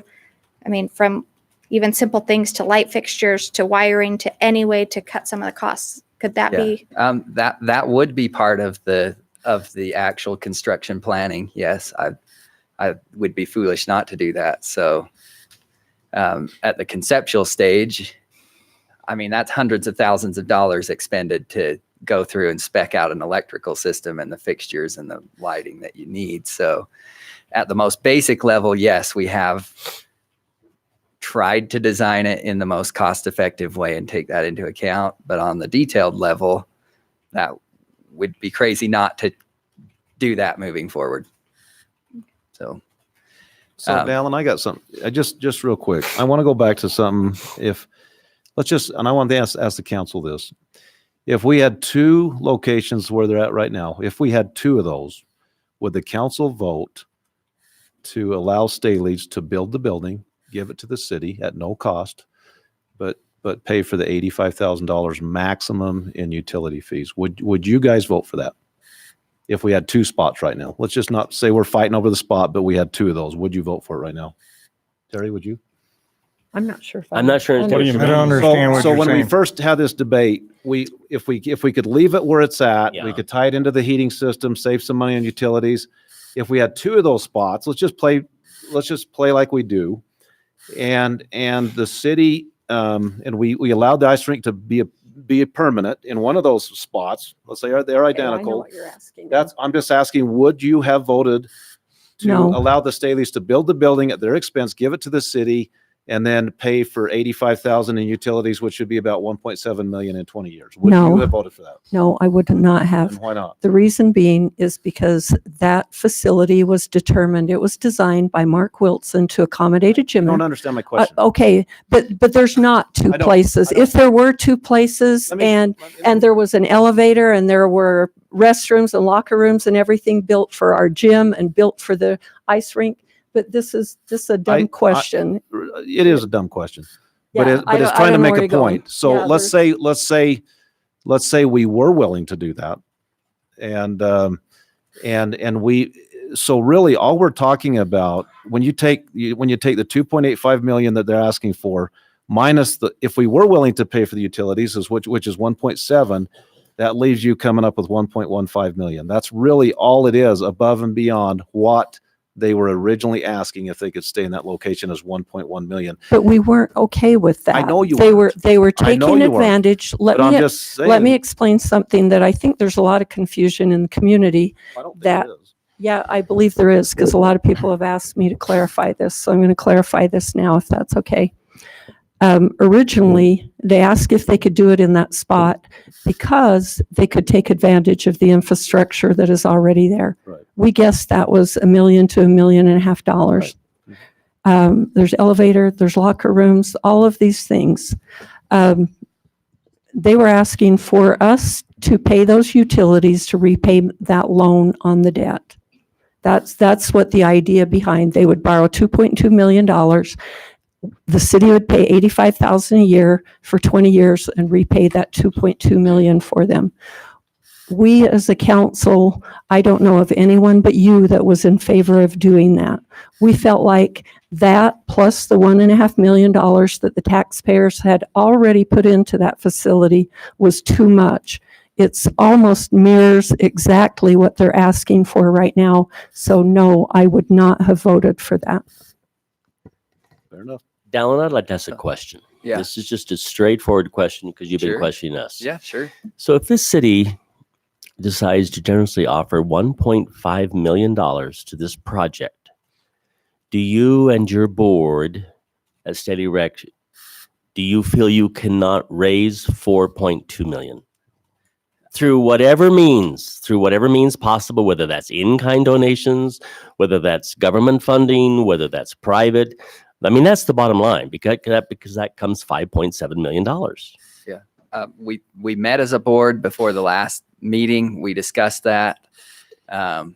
We did feel as a board that, not that we absolutely can't, but it would be very difficult. And that's going to be a very tough decision for us to make. But at that time, we were all in agreement that it's not going to be something that we want to move forward with, just due to the difficulty and the time frame that might create. So that was our discussion then, and whether that changes or not, I guess we'll see. So. So if you guys are proposing a different type of campaign, maybe we assist you in, we provide the information, we assist in the campaign that you guys design if it changes. And Well, that's not what I'm proposing. okay, well.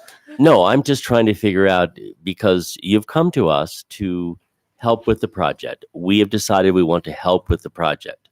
The difference comes in from what you're asking and what we haven't made a motion on this, but it is going to be less than the 2.85 million. At least I believe so. So It'll be up to you guys. no, I understand. But my question is, that gift is there. Do you not think that you can raise the rest of it? That's very questionable, I guess. So Okay, that's fair. do we want to move That's fair. forward with something that's very questionable? We have discussed it as a board, and at the time we discussed it, the answer was no. Okay. So can we discuss it again? Yes. Is the answer likely to change? That's up to the board, but I'm guessing probably no.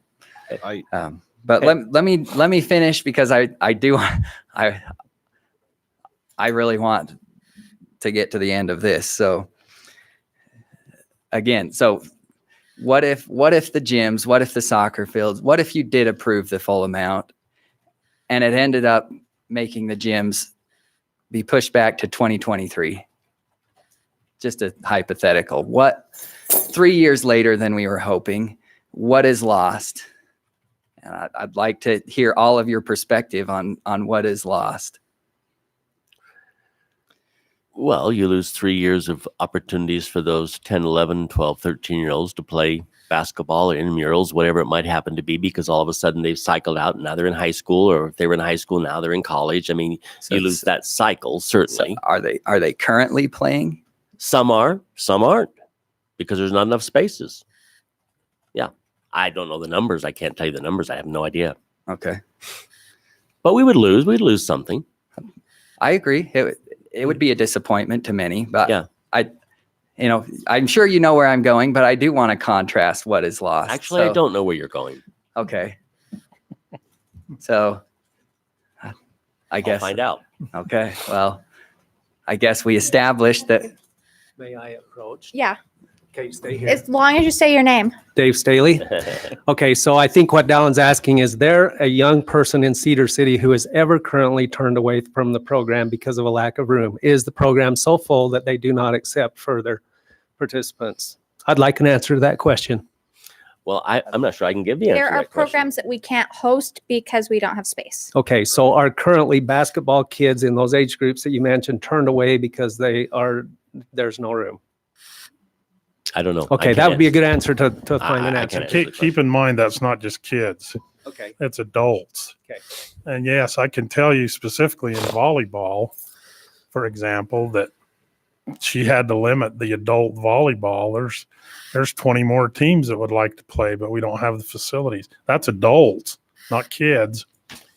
But I mean, there is. I don't want this to come down to an either or. Yeah, or, I mean, or that's this I don't against either. that. I don't either. But That's what I feel like we're doing. We're trying to compare and pit one against the other. I'm not willing to go there. Okay. Well, I'm going to continue to go there just a little bit, because everyone has gone there with me. So I apologize, but that has been a big reason that. Dallin, I'm just going to say the council's they've asked you not to do that. I would say probably don't keep going down that line of questioning where they've all asked you not to. It's probably not going to be in the I haven't. best Don't interest. include me, please, Mayor. All of them but Paul. Sorry. Well, So, I mean, you can, but it's just not. I think we owe him the I- respect I- and the time. I mean, how much longer do you need, Dallin? just a few minutes. I think with but- all the time he's put in this, I think we give him a few more minutes. Through all this discussion, can I? Let him finish. Okay. You It was, can go ahead. it was No, kind I- of, it was kind of in the same vein. Go ahead. Go ahead. Identify No, yourself. I've been Are you standing up. sure? Yeah, of course. Laura Anderson, Cedar City. I've heard the council adjust different figures and talk about private funding. Have you done a presentation to the county? I mean, if you're sort of feeling that out, has he presented to the county, and have they It offered was done any? Tuesday. And what did I they heard offer Monday. any? Monday. It was done Monday. Were they offering any money? I mean, At this point, it was just a presentation, just to bring you up to date. so could that be a three-way partnership? It could. Oh, Okay. absolutely. Absolutely. Yeah, and I hope it will be. Yeah. So I guess my last question, and I really do want to understand this. I know maybe it puts it in a tough spot. We know some costs, at least for the ice rink, for the gyms. Ron threw out 10 million for the soccer fields. I want to know what's appropriate for the city to contribute to each of those. With everything that's considered, what we have to gain, what we have to lose, assuming that there's probably only one of these things that is in imminent danger of being gone. I don't know that schools are falling down or roofs are caving in or that, there's a disease killing the grass, but I want to know what is appropriate for the city to contribute to each of these projects, or even a percentage, if you want to say a percentage, if we don't want to talk real numbers. Well, and that hasn't been determined. I mean, all we got on soccer is a rough feasibility. We haven't got down to actual costs. And a lot, in fact, at one time, there was talk of 50% being funded by outside sources. Those have died at the moment because the project hasn't moved anywhere forward. So that's So would you have been in favor to be revisited. Would you have been in favor of 50%, the city funding soccer 50%? Well, I'm just saying that was from one organization. That's only one, without fundraising anything else that the fundraiser has on the table that he has planned. That was just one organization that had offered that kind of money. It's gone. It went to St. George. Okay. So that being said, as far as the gyms, the city, probably be looking at, funding the bulk of that, I would guess, because it was part of the original, was going to be bonded for, but then the voters said no. And I think that helps, a little bit there, but I'm going to say exact dollars. Nothing's been finalized. I mean, we have an estimate, Mark put together the estimate with your ice rink on the gym. So we have an idea of that. So it is appropriate to fund the bulk and see, of that. I got to honestly admit, Dallin, up front, I thought you guys were bringing a lot of money to the table, and that's just gone away. Because that was the impression that I got from your initial presentations, that the Staleys were putting up a bunch of money for the ice rink up front. And I'm hearing that's coming. Whether it's our money or whether we're spearheading the effort. But since then, you've talked about fundraising is where it's all going to come from. So that's changed from the initial outlay. And that's why I think in my meetings with you and some of the others, we kept questioning you on what are you putting into the game so we have a commitment that you're going to make it work. So let me be clear on what we're asking is 50%, right? That's what we're asking. We have to, from every other source except for the city, come up with the other 50%. That is clear cut and dry. We're going to look at every source and do everything we can.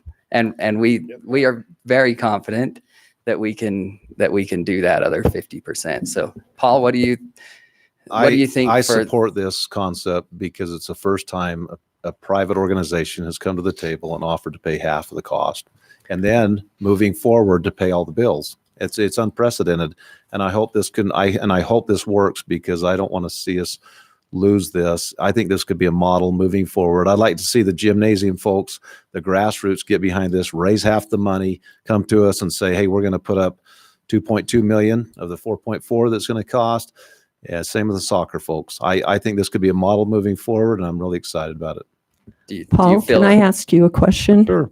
They have, for their 2.85, 50%, they've approached the county. Say the county funded $1 million into there. Are you representing that as private equity going into this project? From Dallin's email, he said it'd have to be because they can't do it any other way. It's not. Well, it would go on their side, but it's not private money. This is being presented to the public. He's That half is, he's asking for half from Cedar City. I know, and they're but gonna go the other after all. half is not private equity if it comes from a government entity. The county has been approached, the school district has been approached, SUU has been approached. That is not private equity. And I think it needs to be transparent to the community that private donations so far represent about $800,000 of $5.7 million. Yeah, so let's be very clear to the community that we are asking the city for half. We will not come back and ask for more. and other sources such as county funding are on the table for the remaining half. That's going to be an effort spearheaded by us, hopefully with good support from you guys, as well as going to private foundations and in-kind donations and every other source that we have to go to get it. And if we don't get there, we will put our tails between our legs and we'll admit defeat. So we won't fault the city for our own failings in any way. So Scott, what do you think is appropriate for the city for this project and for I others? think somewhere between 1.5 million and 1.8 million, and I've said that to you for the last 2 weeks, and I still stand there. I don't think that we should be funding 50% of it when there's a large contingency in the county that'll be using it, other outside people. But I want the project to happen, but I just think that you're asking us to do more than I'm comfortable in having us do. What do you think is appropriate for soccer fields? I wouldn't dare say, because we don't even know what they're going to cost us. I said before, we may not be able to do any of the soccer fields. What about if it comes in at $7 or $10 million, we may not be able to do any of them. Let's say it's 4 million. What would you say would be appropriate? 50% of it. I don't know. I don't know. Okay. What about a gym? We do know a rough estimate on a gym. What's appropriate for the city's input on that? Whatever it takes to get them built, I suppose, through a bond, because that's what we're going to be doing. Probably. I don't know that. We haven't discussed that yet. Okay. Craig? I mean, we haven't even gotten there, Dallin. I know, but I think you're asking very unfair questions when those projects are not on the table yet. We are very preliminary in the soccer. We just traded for the property to do it. This is a long-term plan. We don't plan on building those soccer fields in a year. Okay, so let's put the soccer fields Yeah, aside. so I don't know how you expect us to name dollar amounts, percentages. Those projects are future projects. We're in the middle of yours, and let's talk about your project, okay? These have been named as big reasons because the city wants to do other things. The city cannot do these things. So I do want to know what is appropriate. What you've obviously got a plan in mind for what the city needs to do in the future for other things. And I would like to know what's appropriate. I just want to feel what your priorities are, how they relate, and if they're equitable. Can I come Or back to we make a something? decision And this to- was months ago. I don't even remember the month now. This has gone on so long. But when it was in that 2.9 to $3.9 million range, there was discussions of having the city participate, you going to Zion's Bank and even getting a low interest loan for approximately $2 million, then getting in-kind donations and valuable things to come in for perhaps another 800,000 to $1 million. That's right. And we were thinking of $1 million to $1.5 million to complete this project. So I don't know where that 1.2 or $2 million bank loan has gone, but it's gone away. I'll address that right now if you like. That is 100% on the table if the $85,000 a year to go towards utilities is on the table. That could absolutely come back. We could accept. And I can explain it more, but we could accept $1.5 million with the commitment that the city will help us with operational costs up to $85,000 a year. That would allow us to borrow probably at least another $500,000. We would absolutely be willing to do that. That puts us right back in the position that we're asking to be in. No, it puts it at 3.2 million. If we do 1.5 and we add 1.7 to it, that's 3.2 million. We will have some interest. It'll be significantly reduced. So the value that we could actually borrow for that would not be the full 1.7, but it would be probably 1.5 that we could get to with some interest rate reduction. So it puts us very close to where we're asking to be right now with the lump sum, which is what the city asked us to change our plans to. Was to go from asking for a smaller amount plus the utilities to go consider what is the lump sum value of that put it all together and make an ask. So that is absolutely on the table. If that's something the city was more interested in doing so that they didn't have to take so much out of the capital fund. And another benefit of that is not a cent of that $85,000 a year gets spent if this never gets fully funded and doesn't get off the ground. So you guys might want to all consider that. So Craig, Well, I guess as far as this how is you taking feel a the direction city's, very different than I was hoping for. if you don't want to answer, No, I guess you don't have to answer. All I but- want to tell you is that we're back to them and us, and that's not the way I see this project. If we gave you $1.5 million and we help you get that much or something close to it from some of these other entities, we're down to 2.7 million that we need. And then you get the in-kind donations and other things. And then we are working together to raise another $1 million to $1.5 million to get to a full 5.7 million. I feel very good about that. But we keep saying we'll raise funds here and you raise funds there, and it just the team aspect of this just. I'm we are getting 100% there. on board with the team aspect. So we as a board of the Glacier, as a community that wants this to happen, we would love to feel like this is being given an equitable priority in the city, in the funding. So in answer to your question about the field houses, that's what you're after. Those have been planned since when the aquatic center was done, and money has been put away, and it's part of a long-term plan. So whatever it takes to get those done. So whatever it takes. Mm-hmm. Yeah. Okay. Terry, are you of the same opinion, whatever it takes? Pretty much the same thing. I think we're going to see the same passion when we get 2 years down the road and we start talking about a gymnasium. There's going to be a lot of passion in our community. That's what Cedar City is about. But I'm disappointed the turn the conversation. I don't feel like partners or a team tonight. That's how I that's felt not all a good week. way to go into it. I've worked with business partners before that have been very disengaged with each other, and it doesn't ever end well when I've been in a banking position with them. I don't like the feel of the meeting tonight. I feel like we've worked very hard to try and come up with something, and I'm not feeling the love tonight. I feel like we've worked very hard too, and maybe the way you're feeling is how I've felt all week, that we've come, we've talked, we've been given direction, and we've done. We've come, we've talked, we've been given a new direction, and we've done. We had a plan we thought would work.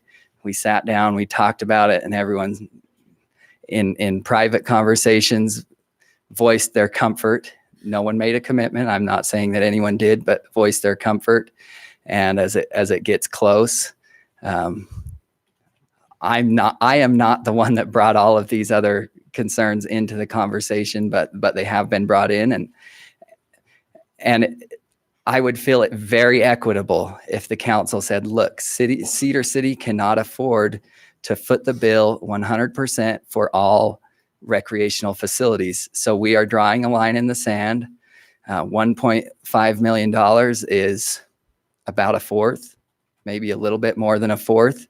So we are in for a fourth of the cost on recreational facilities, and we expect a grassroots movement to do their part, and we will team up with any group that wants to do it. I would feel that very equitable. I would feel a member of the team.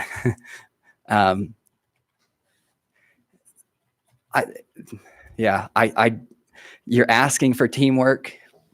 This is not an official opinion of the board. This is my opinion.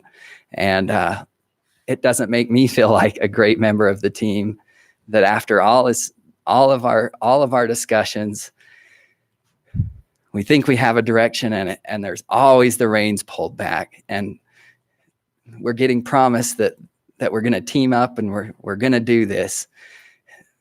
but we were going to team up and we were going to make up the difference too. And the reins got pulled back. I think that that's something that keeps getting portrayed. We never said we will pay the difference, whatever the cost. We always talked there was $1 million to $1.5 million in infrastructure in that building. And if moving it across the parking lot to replace that infrastructure, we could help to make sure that we bring the gym and the ice rink up. No one until very recently ever proposed that we do 2.85 million. When that 5.7 came out, that was a big shock to everybody. The cost of the building from the present location went from 1.9 to $4.7 million, moving it across the parking lot. That was a shock to everyone. I understand. And what we had to bring to the table also doubled. It So I feel like we are being very good team players by putting it at 50%. And you know what? I truly believe that this head-to-head competition, you felt it, I've felt it, that it's not good. And maybe I added to it tonight a little bit, but we can all feel that it's not good. And I truly believe that if we can fund the ice rink, if we can get it done and get it done timely, there is so many people that want to put their name on this thing that are going to be proud of it. You just look at all the discussion out there. There's a group of people that love recreation. There's a group of people that hate recreation. And if it can be a positive thing for the community that people put their name on, how is that not going to help future things come to pass? Because if we're just butting our heads, if the city's pulling the reins back, this grinds to a halt, people lose interest and we don't get there, there's only going to be a whole big group of people that hate every other recreation thing that wasn't the ice rink. It's only going to hurt things more in the future. And if it does go forwards, what if it does move a project back a couple of years? It's still going to get done. And I believe it will get done with much more positivity when a group is fully satisfied, not only satisfied, but has stamped their name into that place with their own blood, sweat, and tears, their donations. How is that not going to raise the desire and the ability for the city to improve recreation? And so I guess I really just wanted to point out that we want to feel like this is an equitable partnership. I don't feel like this is an undue burden on the city.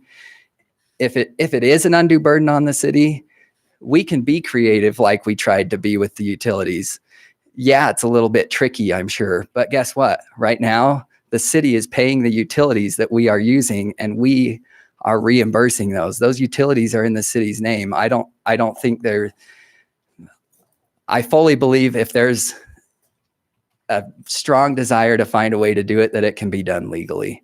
And these guys can talk to that, but we're currently doing it. So maybe we've been breaking the law for 6 years, but I think there's two options that can work.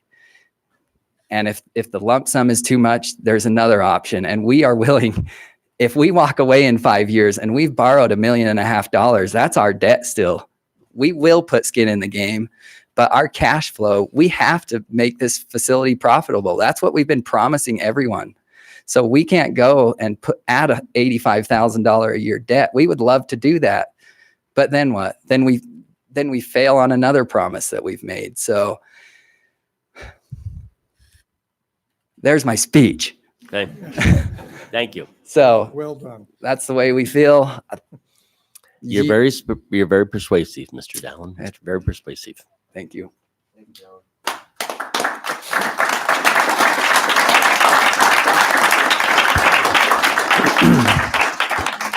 Dave Staley. And I think Dallin, thank you for what you've said. I appreciate that. He's a good man. I don't think any of you really know everything that's gone into this whole effort. I honestly don't believe you know. I don't know how you could know. I've watched, I personally, and our company, I don't tally up things usually, but we are at the tune of at least $200,000 right now that we've put toward this project right now. just to the time, the effort, Dallin's time. He's a pretty highly paid employee, and he's spent the majority of the last year, as well as other previous years. And I'm fine with that. I have no problem with that at all. The equipment that we've purchased to get the rink going, the money that we've been able to put away over the years before we had the 501c3, all of that is going to go toward this project. We will be well over $2 million personally out of our pocket toward this project, which I hope, I hope you appreciate that, but it's been done in good faith. I want to just clarify a couple of things. Councilman Adams, when you said that we came to the table, you understood that it was us bringing money to the table. It was us borrowing money, bringing it to the table. That was with the understanding, and again, to be clear, with the understanding that the city would have helped with utilities to help offset the cost of that money so that we could cash flow and not be running in the red all the time. So that's the way that was proposed. Of course, the way that things have evolved, and we agreed with staff's recommendations that we pull away that requirement, which we've been over this over and over, but I do want to just clarify it all in one little piece, and consider a lump sum instead that would be a larger amount than what the 1.7 would have been as the 85 per year for 20. We understand that correctly. All of us understand what that principle was.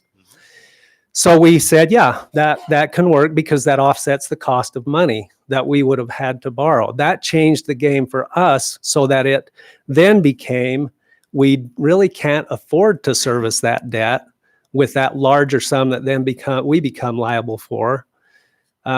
But splitting that cost 50-50 still made it pencil out, in our opinion, that we would be able to then garner funding through other sources, including the county, including Larry H. Miller, including Eccles, including wherever else we could get it, so that we wouldn't have to borrow that money. And we were the ones that were going to put the effort and the work into getting that done. We were the ones that were going to put the work into getting that done. So yes, we were still going to bring from whatever sources. I don't care if you talk private or publicly garnered money. I don't really care about that. We were going to try to get funding to help meet the other 50% of that cost of that building done.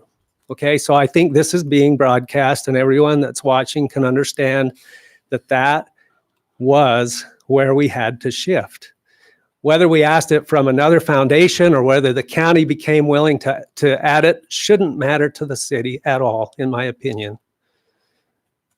We were going to do the best we could to bring it together. And guess what? If we came up a little short, guess who was going to finish funding it? You can probably make a pretty good guess. Okay? Now, I'm just going to say I am not the board either, but I will vote to walk away from this if we do not receive half the funding. And I'm pretty persuasive on the board. And I will vote to walk away from it. That is not a threat. It's just what's going to happen, probably, most probably. The question that Dallin asked, and I do want to address this one more time. And I'm going to ask it as a general question. And so if you disagree with it, I would like the people watching to hear it as well. Because we are comparing what the reasonable commitment is from the city toward various projects, I'm only going to bring this up one more time. I think you've all stated this, that if the gymnasiums were to be approved to go forward, the city would fund probably nearly 100% of that. If you disagree with that, will you please say so now?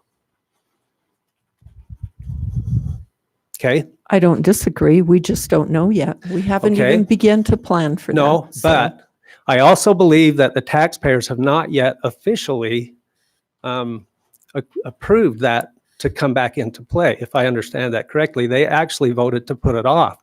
So I don't think there's a precedent in place for that to have to happen. I'm not saying it should happen. I think it should happen. All I'm saying is Dallin tried to present this idea of equity.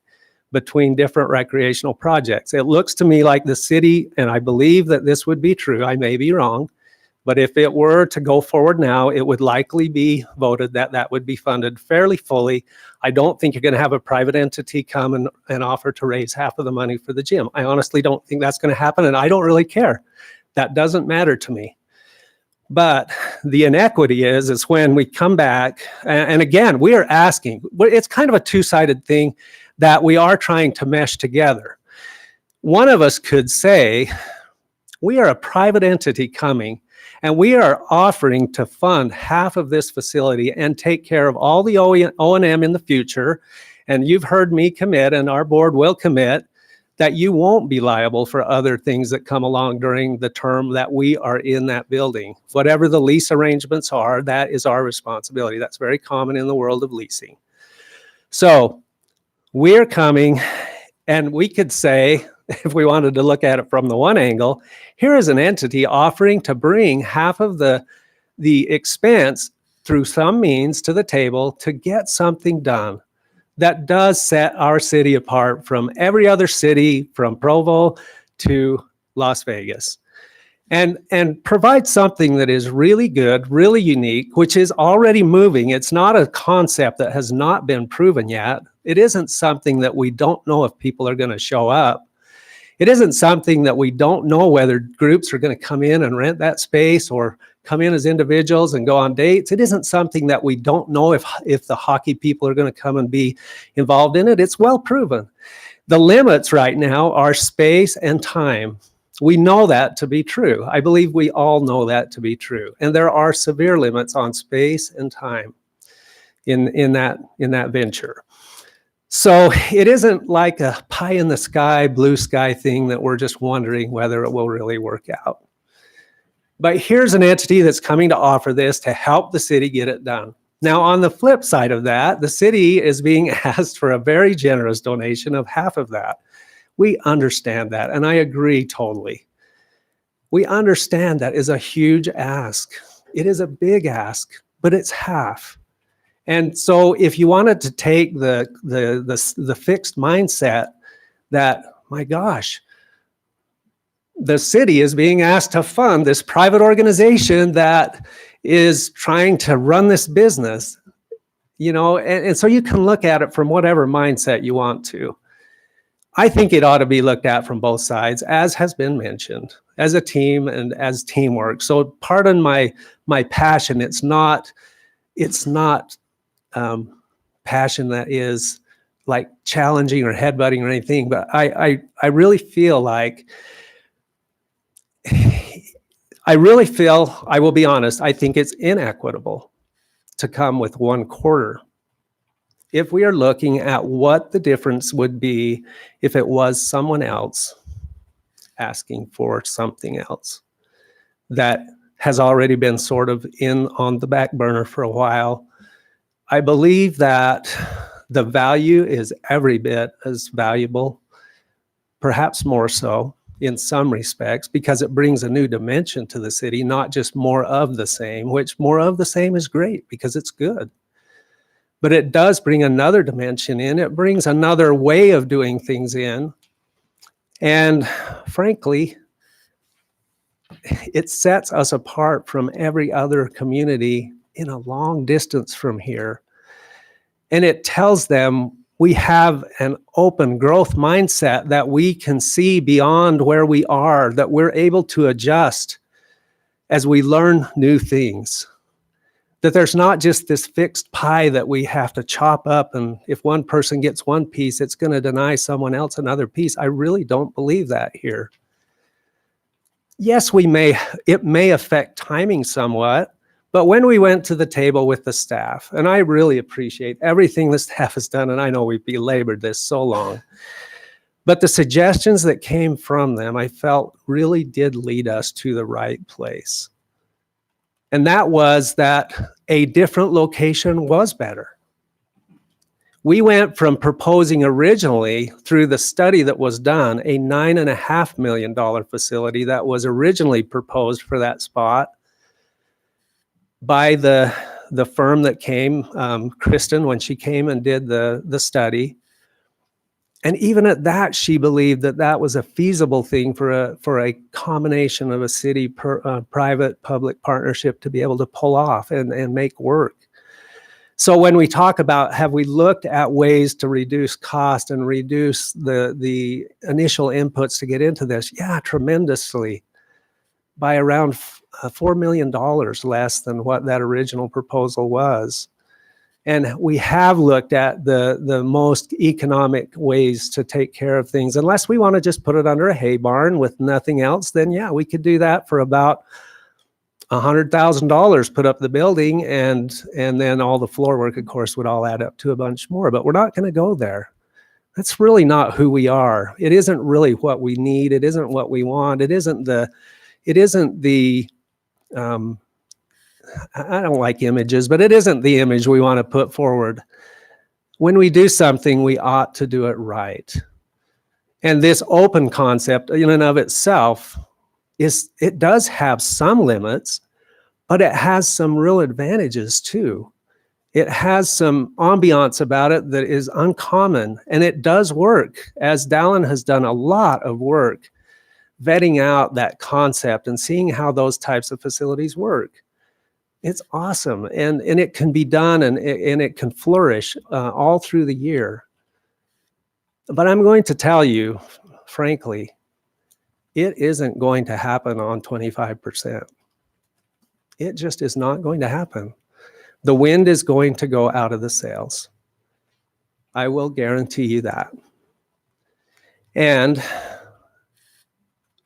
we are not quitters.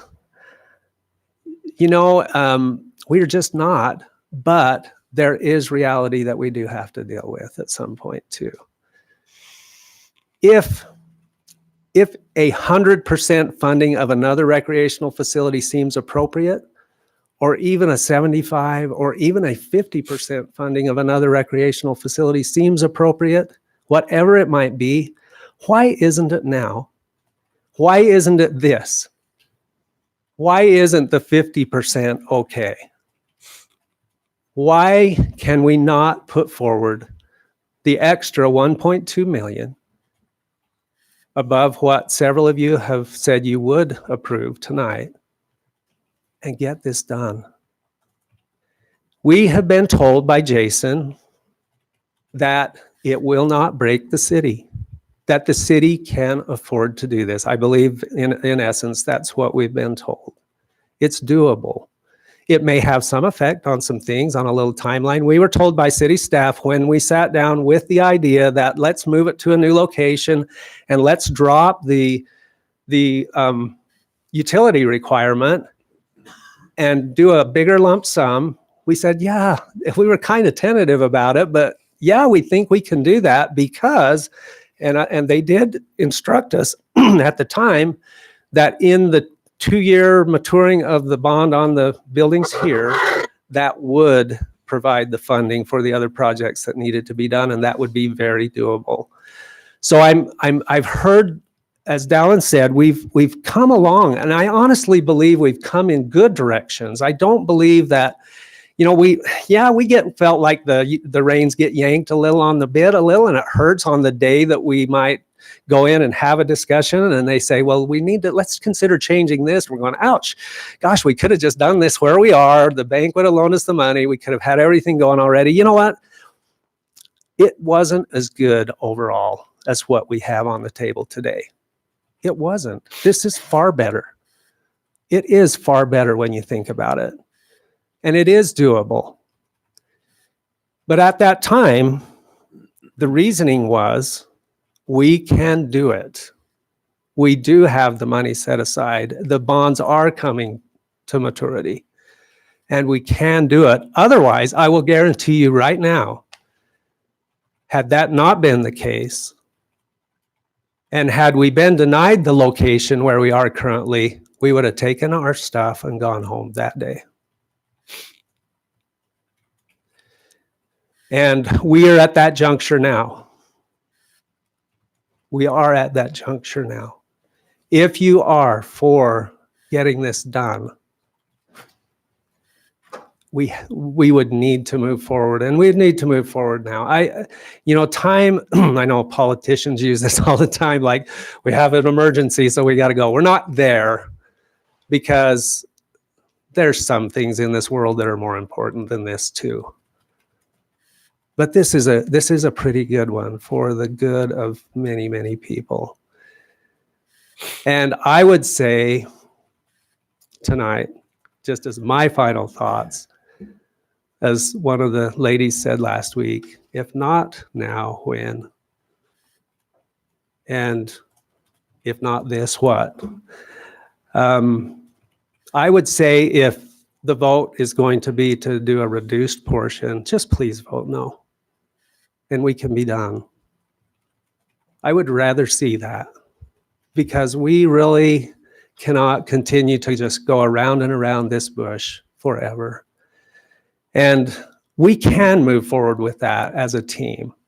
But I would rather have a no vote than a low vote. Honestly, I really would. Poetry coming out in me. How's that? I haven't practiced that either, but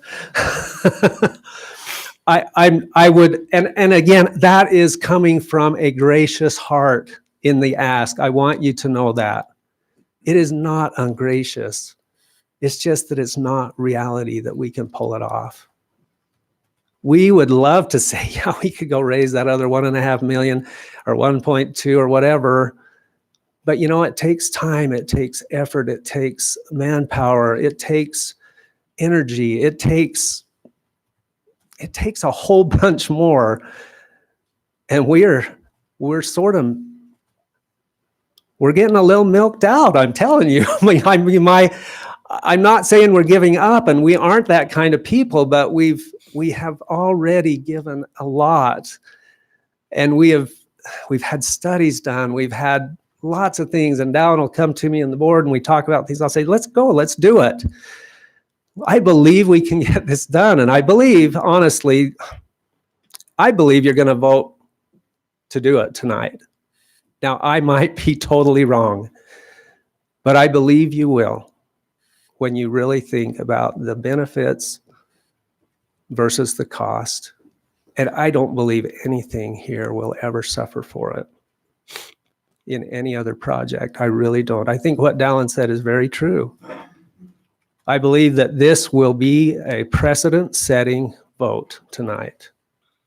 It will set forward the idea that if you want to get something done, come to the table with something and show us what you are willing to give. And we will meet you halfway, maybe even 3/4 of the way, in some cases where it may not be feasible to do it otherwise. I realize that. The gym is not going to happen on a 50-50 split. It can't. Because Miller and Eccles are not going to donate to that type of a facility near as much as they will to something that is more unique. So yes, we totally understand that. But maybe come to the table with something. Maybe $25. Whatever, something that is a sacrifice to you. And we will meet you as well as we can. I'm just going to tell you, this is our meeting point. And for me, it is the meeting point that has to be met if it's going to get done. And that is with total graciousness in my heart if it is approved. And if it isn't, I will not hold ill toward anyone. If you say the city cannot afford to do this because we can't afford to do these other things either, then I would be 100% on with the no vote. Do you understand what I'm saying? So with that, I'm not going to change your mind tonight, but we would like an answer tonight, one way or the other.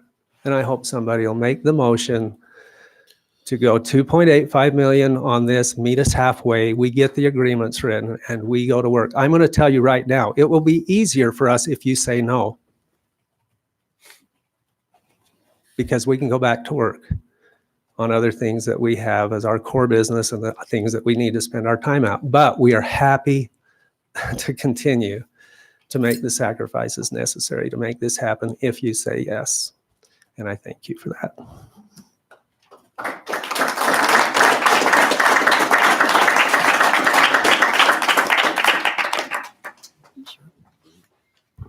will try to be brief. My name is Mary Fox.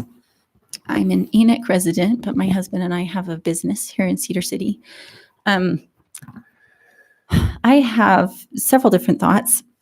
Prominent, the thing that brought me here tonight is that I'm very concerned that the citizens of Cedar City and the council don't quite understand the proper role of government. And that we're very, very eager to introduce new things into our community. And I hear thrown around a lot, we need this, we need that, we need this, we need that. And I think that we kind of forget the definition of the word need. I recently was reading about Davy Crockett, and he was a congressman, and how he learned about the appropriate use of government funds, which are taxpayer funds, which are sacred. And he had voted to give some relief money to something. There was a terrible fire. And he thought, we have money in the coffers. We're a rich country. We should help these people in need. And then as he was going around campaigning, he met a man who said, I'm sorry, you made an unconstitutional vote. I can't vote for you. And he said, I'm not aware of any unconstitutional vote that I made. And so this man spoke to him about the vote that he had made to help people.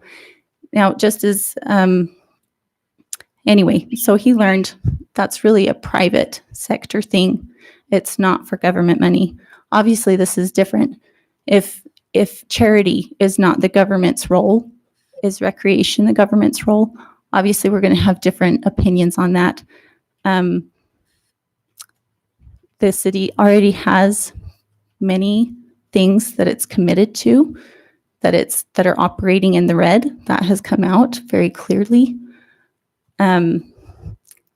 Honestly, I think from the perspective of protecting taxpayer money, if the city is committed to providing recreational things, this opportunity that's been presented to you, if that's something that you're going to continue to do, which we may differ on those opinions, this makes the most sense financially from all of the arguments that I've seen.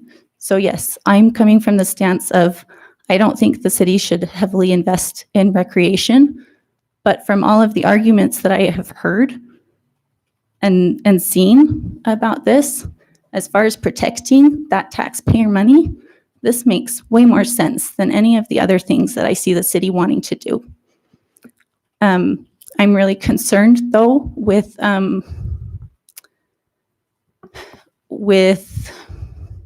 competition. Competition has been brought up several times in this discussion of we don't want to have the soccer fields and the gymnasium be in competition with this ice rink. I recently found out that Hurricane City is looking to build a recreational center to the tune of, I believe, I could be mistaken, $25 million. And they want to have ninja fitness, they want to have martial arts, they want to have all kinds of fitness classes and things. This is going to be in direct competition with businesses that already exist and will otherwise exist. My husband and I recently, just this year, opened a business here in Cedar City that is a gym. And we're very, very small. And I don't mean to say that, I realize that I'm one person and you're trying to look at a lot of different people's needs. But my hope and wish is that as you're making these decisions, you are making them based on principles. You're comparing to the principles that are true and right and that are governing principles, and not necessarily, well, we helped this person and so we have to help this person. Because if we make one mistake, it doesn't make sense to keep making mistakes based on making mistakes before. So it's been said that your job is to try to make everyone happy, and obviously that's a hard job. I would like to put forward that that is not your job. Your job is not to try to make everyone happy as the city council. Anyway, so those are my main things. The gymnasium, while it was, as you said, something that was voted on originally, the taxpayers did vote to put it off. And I would suggest that means it's not very important. And I hope that you will use your position as council people to help educate the public on what is and what is not the proper role of government. From where I stand, if I personally had to choose between them, and I know you're not wanting to choose between them, looking at revenues and whatever, which I don't have all of the information on that, I personally, if we were to invest in some sort of recreation for Cedar City, it does make more sense to do something that's more unique and that rounds out our seasons. So I'll just put that forth as my position, and please consider what the principles are and what your position really is. Thank you.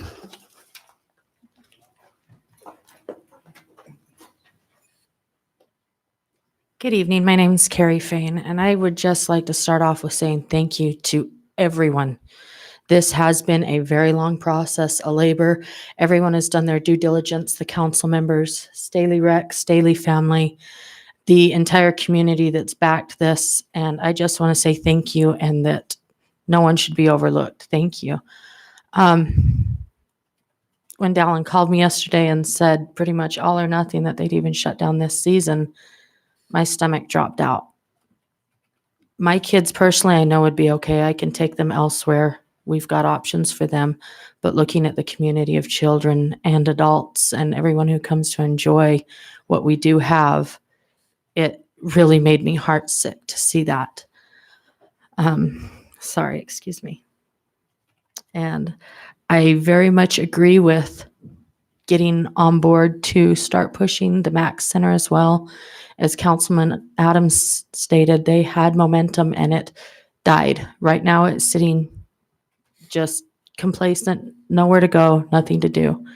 I would just ask the council to dig deep and really consider that if they passed what Staley Rec is asking tonight, and possibly even if they feel it's too much to put off by 2 or 3 years, the Max Center, it would be a good time to use that as momentum to start building that backing again for the Max Center, to get the people worked into a frenzy, to bring out the grassroots and have them start working as we have. 7 years ago, we were told that we could not do this. We were told that the spot where we wanted to put it on city facility was not up for grabs, that we could never make an ice rink work here. And I drug my family through hell and back to make certain that it did, along with a lot of great members of this community. And push comes to shove, we'd like to do it again, but unfortunately it's not in our hands to jump on that and get it done, because most of it's we're kind of beholden to Staley Rec. If they say that's it, and we've got to start from scratch again. But these people in the community have come out and they built the facility. They brought people in from out of town, out of state. They did the work that needed to be done, and they're continuing to work. They're offering to help subsidize the cost of the building by working. And if we can be an example to help the burden on the city, to encourage these other programs that are just as good as what we're doing, but to get some fires started, to get them up off of their seats, out of their couches, to attend these meetings and speak up and go to different events and hand out kiss babies, shake hands, whatever it was, so that they start helping to generate some funds, so that maybe when it does come time, when it's really necessary, the city isn't footing 100% of the Max Center. I think that is a very solid plan, truly. I think that you could get it done, and I am more than happy to help with that. I will go out and kiss babies and shake hands, because my kids benefit from all of it. And maybe I'm just one person, but that's all I'd like to say. And again, thank you all very much. It's greatly appreciated. Now, does the council have anything?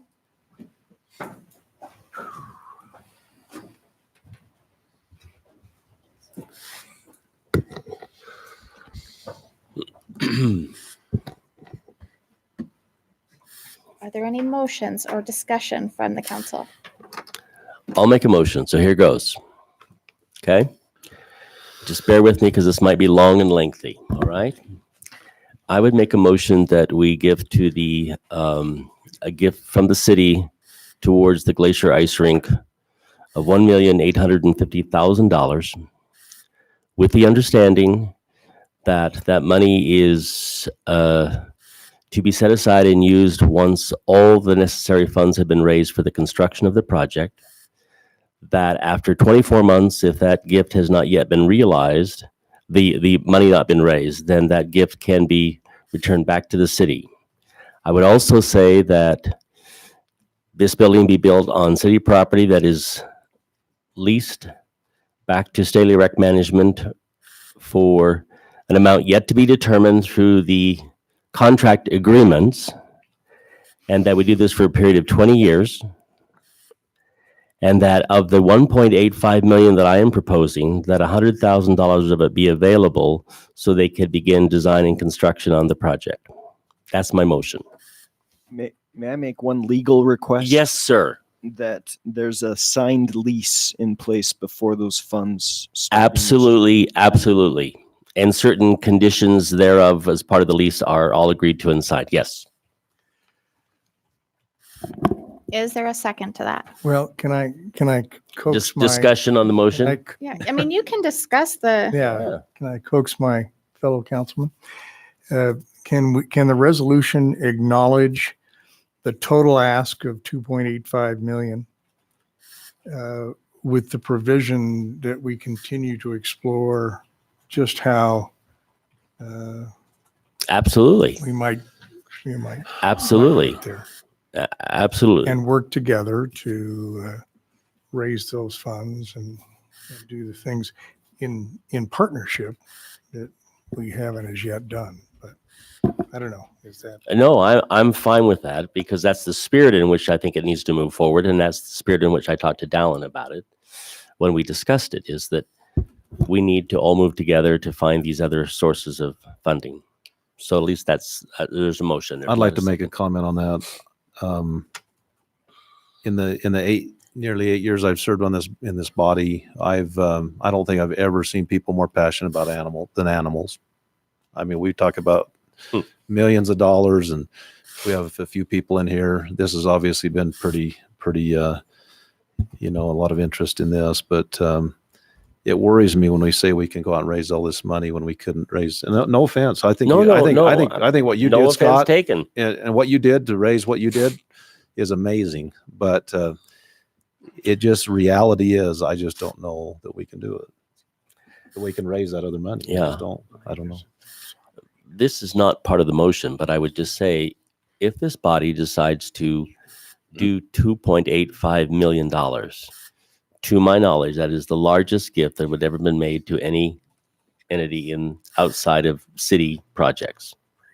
So that's larger than was given to Shakespeare. That was larger than given to anything else that I know of. Not that that matters, but I would just say that. So is there a second? There's on not a the- second to that motion. Well, those two are. Oh, sorry. Is there a second to the motion from Discuss anyone? it. Do you have a comment, Dave, before we vote on it? Did we do that? Okay. If you state your name again. Dave Staley. I'm sorry. Dave Staley. The ask that I think some clarification. I know that this would be a dedicated facility to the rink activity of whatever it might be, summer and winter. The ask, in essence, is not. It is it's a large gift, a large endowment, whatever you want to call it, to make it possible. Absolutely, obviously. But the facility in our proposal is not our facility. And even though it would be dedicated to the work or the whole vision of what we've gone over many, many times, I wish that our board could be here to make a motion that we donate $2.85 million to the city through our fundraising efforts, and that it be couched in that direction, because we would do that in a heartbeat, and that it is your facility. So I only want to say that, even though it's dedicated as a certain type of facility, of course, after 20 years, if there were some breach of a lease of some kind, that facility could be used for whatever purposes the city would see fit to use it for. If there was a termination of the agreement for some reason of not keeping the agreement or whatever. Yeah. So I only want to say that in saying that it is the largest donation to an entity, it kind of isn't. It's kind of being funneled right back to the city as their facility for recreational purposes, for which no individual will ever profit personally, nor any business will ever profit personally. No, it'll go back to the 501c3. Exactly, and that would all be under the laws of how 501c3s work. Money could be pooled within that entity for use within the entity for the purposes of the entity, which are very well defined, but that would all be toward recreational purposes. And if there ever was a windfall, our vision and our purposes, which are stated clearly, would require that all of that come back into the program in some way or other. So I just want to clarify that as being like we would vote tonight to say, let's bring 2.585 million to the table, to the city to get this done. I'd like to say something. I worry about limiting it to 20-year lease because Well- let me finish. I just think that the only reason I'm supporting this is I believe in your board, you guys, and I believe that it's going to take more than 20 years the return on investment is going to happen for Cedar City, but it may take longer than 20 years. It may take 30, it may take 40. But I believe eventually as companies look at our city to bring business here, and they look at the uniqueness of what we have and what we've talked about for economic development in the wintertime, I believe we get a return on that investment. But I don't think, I don't know that we can do it in 20 years. That worries me, limiting that. So might I say just to that too, a lease could be written with automatic renewal. And That's those exactly kind of what I was things. referring So to. I'm that's assuming very that would common. come in the conversations of the lease agreements as we work through the details. Yeah. I didn't mean that was strictly limited. That was the first term and then renewals. Yeah. Might I propose before you go to a second that the city come on forward with the $2.85 million, allow Staley Rec to do its fundraising through whatever channels we can get it done to bring the rest to the table, and that the city be absolutely free to pursue its own fundraising efforts to reduce that and to put money back into the general fund. But perhaps we would want to talk about not competing with Staley Rec Management within a certain time frame at least for funding sources, because we feel like we do need those funding sources since the proposal to cover utilities was not palatable. We would like some time to do that, whether it be the county, the schools, the university. We're not going to get a lot of money from the university ever. There may be we may get a little bit from the schools, but we're going to want to go to foundations, to in-kind donations, to any source that we can find to get this job done. Right. So could that be adjusted? Could the motion be withdrawn and re-proposed as we will bring 2.85 million to the table, and after 24 months of whatever the Staley Rec Management is able to do in their fundraising efforts, garnering those things, the city would absolutely be free to pursue other fundraising efforts, which really wouldn't have to go to this project per se, but back into the fund that would help to fulfill other projects. And perhaps that could be ongoing efforts. And perhaps that type of fundraising would be more valuable going toward the Mac Center funding as well, or whatever other soccer things or whatever could happen in a general sense. So I'm going to tell you one more time before you vote, we will have to walk away from the table. we will have to walk away from the table I'd at like to offer a 1.85. friendly amendment to your Sure. motion to add another $1 million to that so that we can move forward like David and their board would like. So it is a 2.85, what you're suggesting. I'll go ahead and sit down, but I will tell you that I know that our board is going to vote to walk away from the table if we can't move forward with it. And that's not being ungracious. I want you to know that, because we're saying we It voted seems a to- little that way, though. No, but Seems a no, little when you think threatening. about it, really, Reality. Mr. Phillips, when we think about it, what we have already voted to do is to bring $2.85 million to the table. We're not asking any more of anyone else. Now, I agree with the young lady that came here earlier on the role of government too. It's hard for me to ask this. I want you to know that, for me personally, because I also have some pretty firm beliefs in that arena. But I know that if we are going to provide things like this, I also agree with her that this is probably our best bet to not bring additional liabilities into play. I am grateful for the proposal, even the motion to bring 1.85 to the table, but I'm just telling you, in all honesty, it won't work. We can't do that in a time frame. It could maybe be done over 5 years. I don't know, but I just don't think we can pull it off.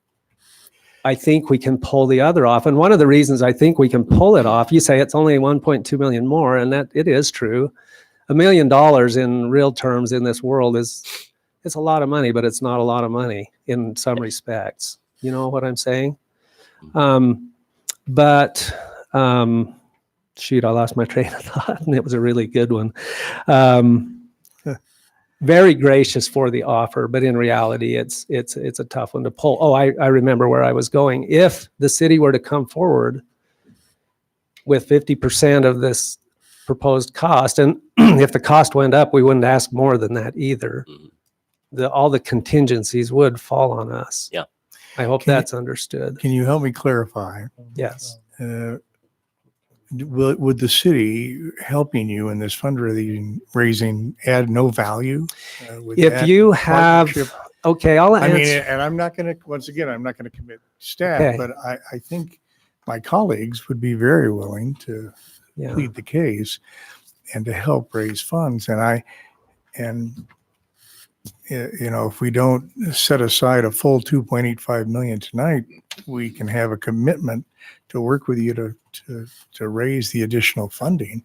May I And ask, can I answer that and question just- with and another I'm question? just surprised that there's no value there. No, I do consider that to be valuable. And that's why I brought forth the idea that if we were to go ahead and commit the full 50% figure, are you confident that you could still raise funds whether you committed that figure or a smaller figure? Because if you could still raise funds to help bring things back into the general fund or whatever, wherever you decided to put it, could we not continue with that effort?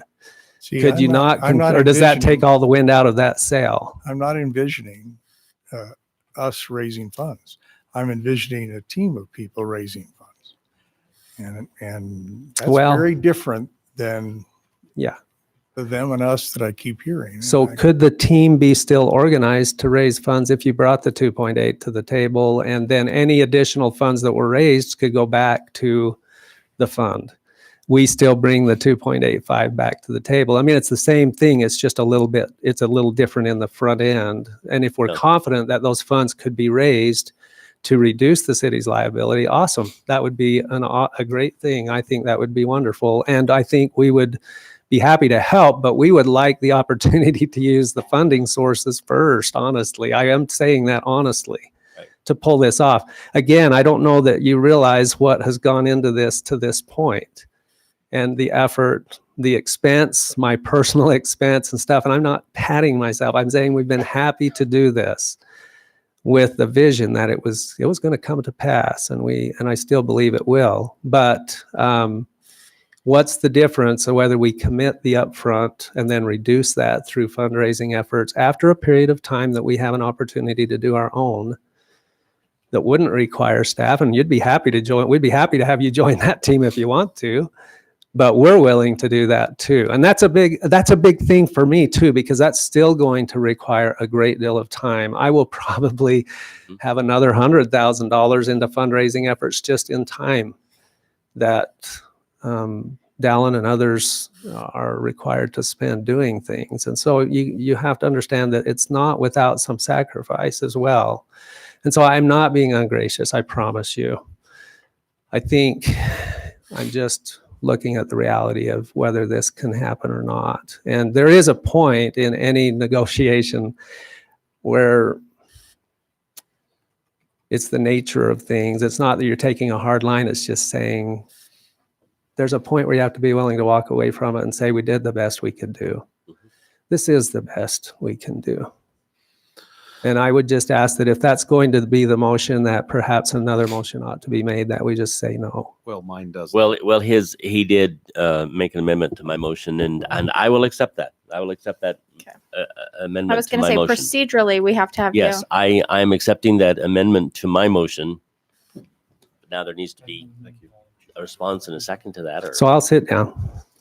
All right. Is there a second to that motion? Second. Okay, we will do roll call. We will start with Councilman Hartley.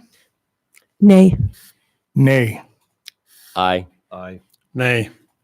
Okay, that motion fails. Is there any other motion anyone would like to make? I'd like to make another motion that we do a 1.5 million for the new facility, but also include utilities of up to $85,000 so this can move forward. But also, so that gets us going. We commit that. And I know we can't, I know it's hard to bind future councils, and I don't know if you can even do that legally with an agreement like this. But with the understanding that we will Can I all. ask a question? Sure. Utilities for 20 years? Yes. Just so it's well, clear. yes, the 85,000 for 20 years, so we have the same amount of money to move forward, but we do the same form of teamwork and start raising the funds while we can move forward, and we bring that money to the table to offset and take that away and dissolve that agreement and have the funds and that way we don't lose momentum. We keep going forward. But what you've proposed is a $3.2 million give. Is Can my we math cap off, it? Dallin? Is my math? Can we- well, whatever works out. 20 years. You're at the 85 CPA, so I'll defer to you. Unfortunately. So if I'm off, 20 years at 85,000. maybe it's 75,000 a year. I don't know. Would So be 1.7. would be 1.7. Right. So 1.7 and 1.5 would be put you at So- 3.2. so let's but we make the could math cap it at wo- 2.85. Right. So can we make the math work, whatever it is? But then knowing that could go away as soon as we raise the money so that we can offset that and dissolve that agreement and have the money to keep going. I want to ask staff why we moved off that point Which point? originally, the point of a utility subsidy. Well, I one, mean- you can't bind a future council's budget Okay. to. But we could do a calculation of present values and we could put away a lump sum for that purpose. Yeah, but the next council could come and say, no, we're not going to use it for Okay, that purpose. okay. I mean, once you budget the money, that money's budgeted and it's going to move forward. If we don't complete projects or we don't do the things that you budgeted money for, theoretically next year you could come back in and take that money back and move it somewhere else. So that budget cycle only lasts for that budget cycle. I like that theory. I'm fine with that theory. And I'll help. because I've already gone to some big corporations for a couple of years trying to raise money for this effort. I've been doing that and I'll continue to, and I'll give it a lot more effort. So what is the So- actual? And just You still have to on say your the- name. Oh, Dallin what's Staley, your just on the amounts that, the idea behind that would be that we would be able to borrow some money to go towards the effort. So why do we keep couching it as a utility? Why don't we couch it as we're paying the debt service? We could do that. So my thoughts on the utilities is, like you said, the council can always vote no. We would prefer in this case that the utilities be in the city's name and billed to the city, and after 85,000 a year, we reimburse the city for those utilities.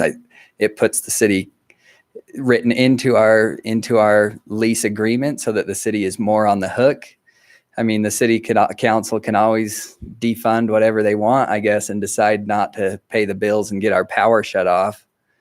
Okay, that would be I mean- 67,500. So it'd be 1.5 million plus the 67,500 for 20 years. That equals 2.8. So we would have some interest on borrowed money though, so. Paul, help me understand your additional reasoning there or alternative reasoning. You would prefer to, Well, I didn't realize that the proposal was that we would put the utilities in our name. That's kind of new information. Last week we talked about not even putting the building in our name. So those things haven't been settled yet either. And if there's a lot more pieces to the puzzle to put together. Oh, yeah. absolutely, absolutely. Oh, yeah. And we can All always of make this this is- contingent too. Yeah, and Right. in my motion, So- I'll add that this is contingent upon legal being able to work it out to put the building in their name and the utilities In which name? in the city's name. In the city's name? But we can, and then we can offset, as we raise funds, we can put it in as soon as we meet that 67,005 times 12, whatever that was.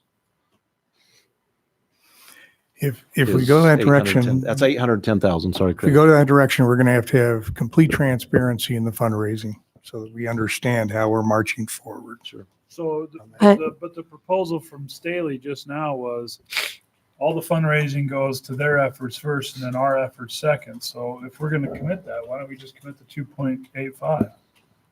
I don't really see reasonably anybody volunteering to contribute money to Cedar City's general fund. That is correct. You will have a very difficult time with the Eccles Foundation, Sorensen Legacy Foundation, any of them contributing to Cedar City's general fund. So, They will give to a nonprofit 501c3 if the cause is correct. But I don't even set aside the big corporate donors and the large philanthropic organizations. If we went out to our taxpayers and said, hey, would you please contribute money to our general fund? I don't think we're going to get a very good response. I think you're absolutely correct. that's why I agree. And I worry at this point. I mean, there's not any donors committed at this point Well, there is a long list of in-kind of in donors. kind, but there's no other donors. And I worry then if the city says, we'll fund it, we hope to get some. I think the efforts will drop off dramatically. I think this is the beauty maybe of the lower upfront and the ongoing thing is the city's setting aside less. We can commit more to get it more fully funded, but Scott, you can correct me if I'm wrong because you're the fundraising guru, but No. I believe it's much easier, and this is why we haven't already approached any big foundations, is because it's much easier to go in with the feather in your cap. It is. And say, be some of the last dollars rather than be some of the first. Yeah. In 24 months, if we haven't made it, every penny's yours again. We would absolutely agree to giving it all back in 24 months. We don't want to drag it on that long either. So where are we? Yeah, I was going There's to, a motion on the floor. Yeah, my motion's on the floor. Mr. Cousins, did your motion have the all the other stuff. 85,000 or the 67.5? 67.5, but you talked about some interest, Alan. I don't know how that, I don't think know. that's where we had the 85 to start with. Was because of interest. Well, yeah, because the debt service would carry interest and it wouldn't just be a principal amount. Oh, that's why it was higher. Okay. So what numbers do you want? well, we don't want it to exceed 2.85 million. So we're back So it'd be $1.5 million plus 67. The 67.5 67.5. equals 2.85. That's not counting any interest. Do you want all of the other items that Scott brought up as part of your motion?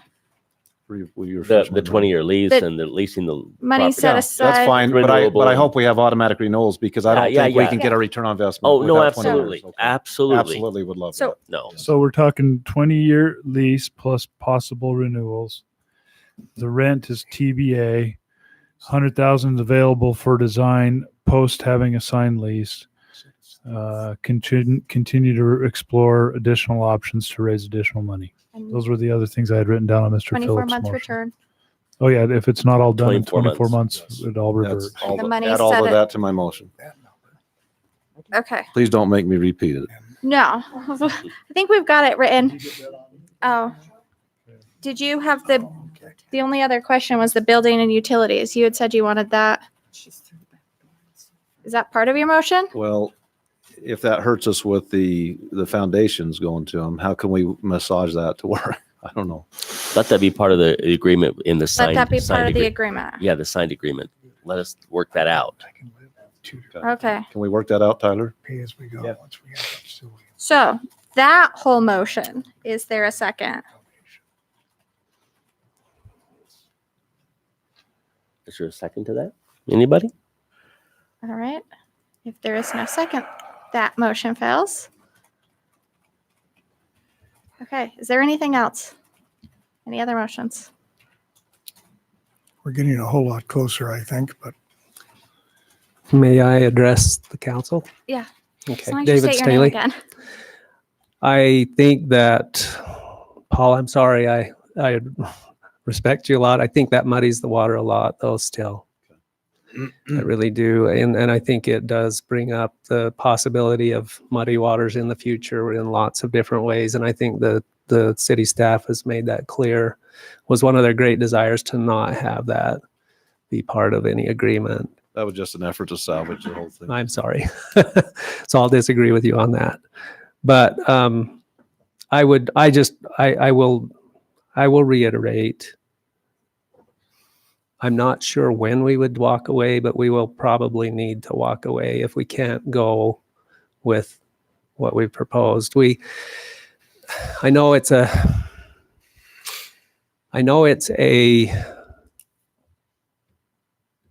negotiating tactic used often in business to go ask for more than what you need and to settle where you really thought you were going to settle. And I'm going to tell you that we have not done that. And again, the reality, this is still going to be a pretty difficult and a very steep road for us to climb. It's going to be harder for us in a lot of ways because we have to now go out and do the work to garner the funds. We believe that if the city were to come with 50%, that does give us the proverbial feather in the cap to say, we have that commitment. We have another $800,000 in kind. And if we are able to increase that, which I believe we will, to closer to $1 million, it would be much easier to ask a couple of foundations for some fairly significant donations of about $1 million each or somewhere in that range. And I believe they would be much more likely to come through with that kind of a balance. I know that if we were to come up a little short again with contingencies that may come into play, somebody else is going to come forward with that. And if it needs to be under a personal guaranteed loan of some kind or something, that could be done. I'm not real anxious to get into debt personally on this. I was willing and am willing, if we need to, on our half to do that. But I'm not speaking for sure for the board. I'm speaking as a member of the board that I would use my influence to say, we can't do this. And I'm just sorry. It sounds ungrateful, and I'm not. I just promise you I'm not. I am an honest man. Very grateful for the offers that have been made, but I honestly would prefer that a motion be made to vote no if that's the case, because I just don't see a clear path forward. I think we can do this the other way. I think we can do it this way. And I think that honestly, after the vote is taken and we're able to garner our personal abilities, resources, you give us 24 months or so to do our own independent fundraising. And then I know you say nobody's going to donate to the general fund. That could easily be true.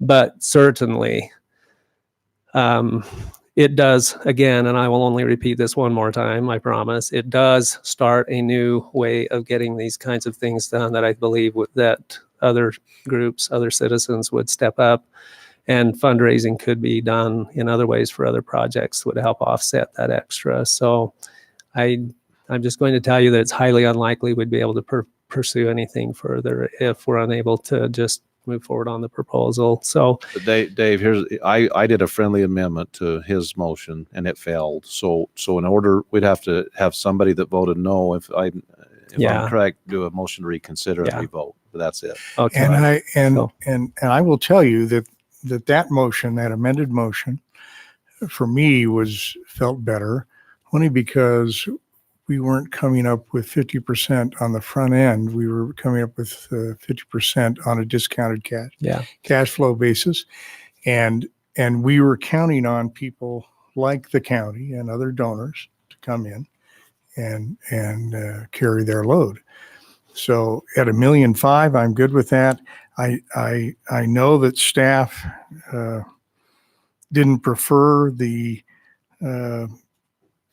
lump sum payment for utilities, but at 67.5, I mean, that motion is growing on me, because you've got a commitment that's 5.85 million, but it's two pieces. It's a front end set aside, and then it's a commitment for the rest, and you get a full 2.85 million that you can tout to those that you're going to raise funds with.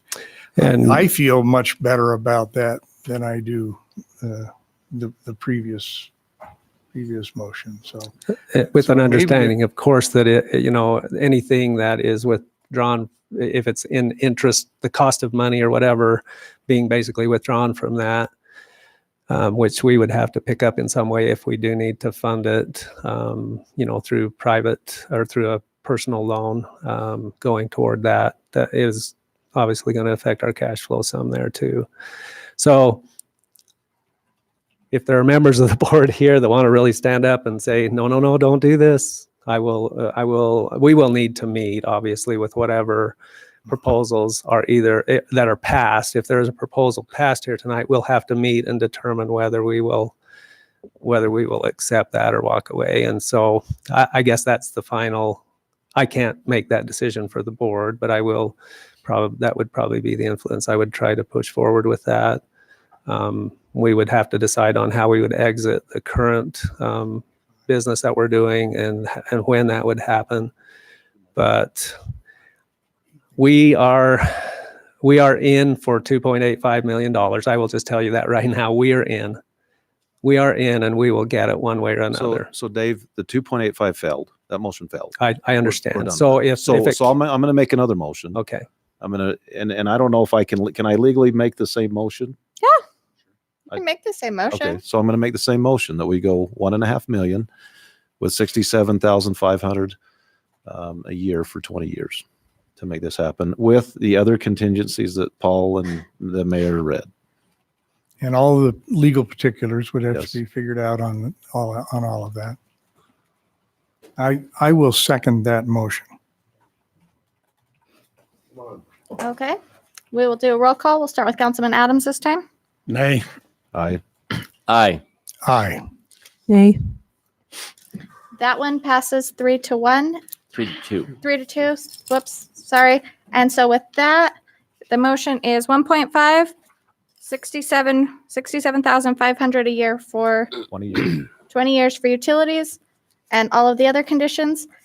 And with that, Wait just a second. One question. Was that, so the Staleys own the building then under That raw lease? wasn't So in a same- lease. That was That has to be worked No, out. that's That was all going to part be of the worked out. lease. Okay, all right. All be worked out.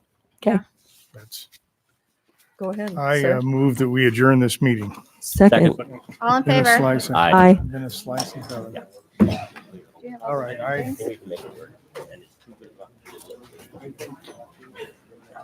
Whether it's the cleanest way. I think it will. Whether it's the cleanest way. At least like right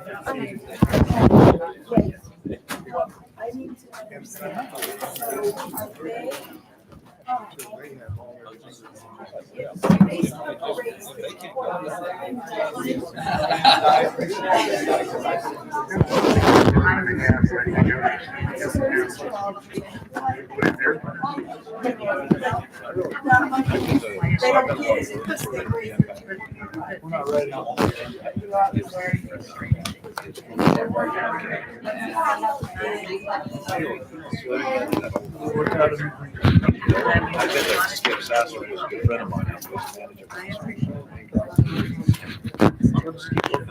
we'll start working. I've been in there, I said, let's call this the jetpack ice rink.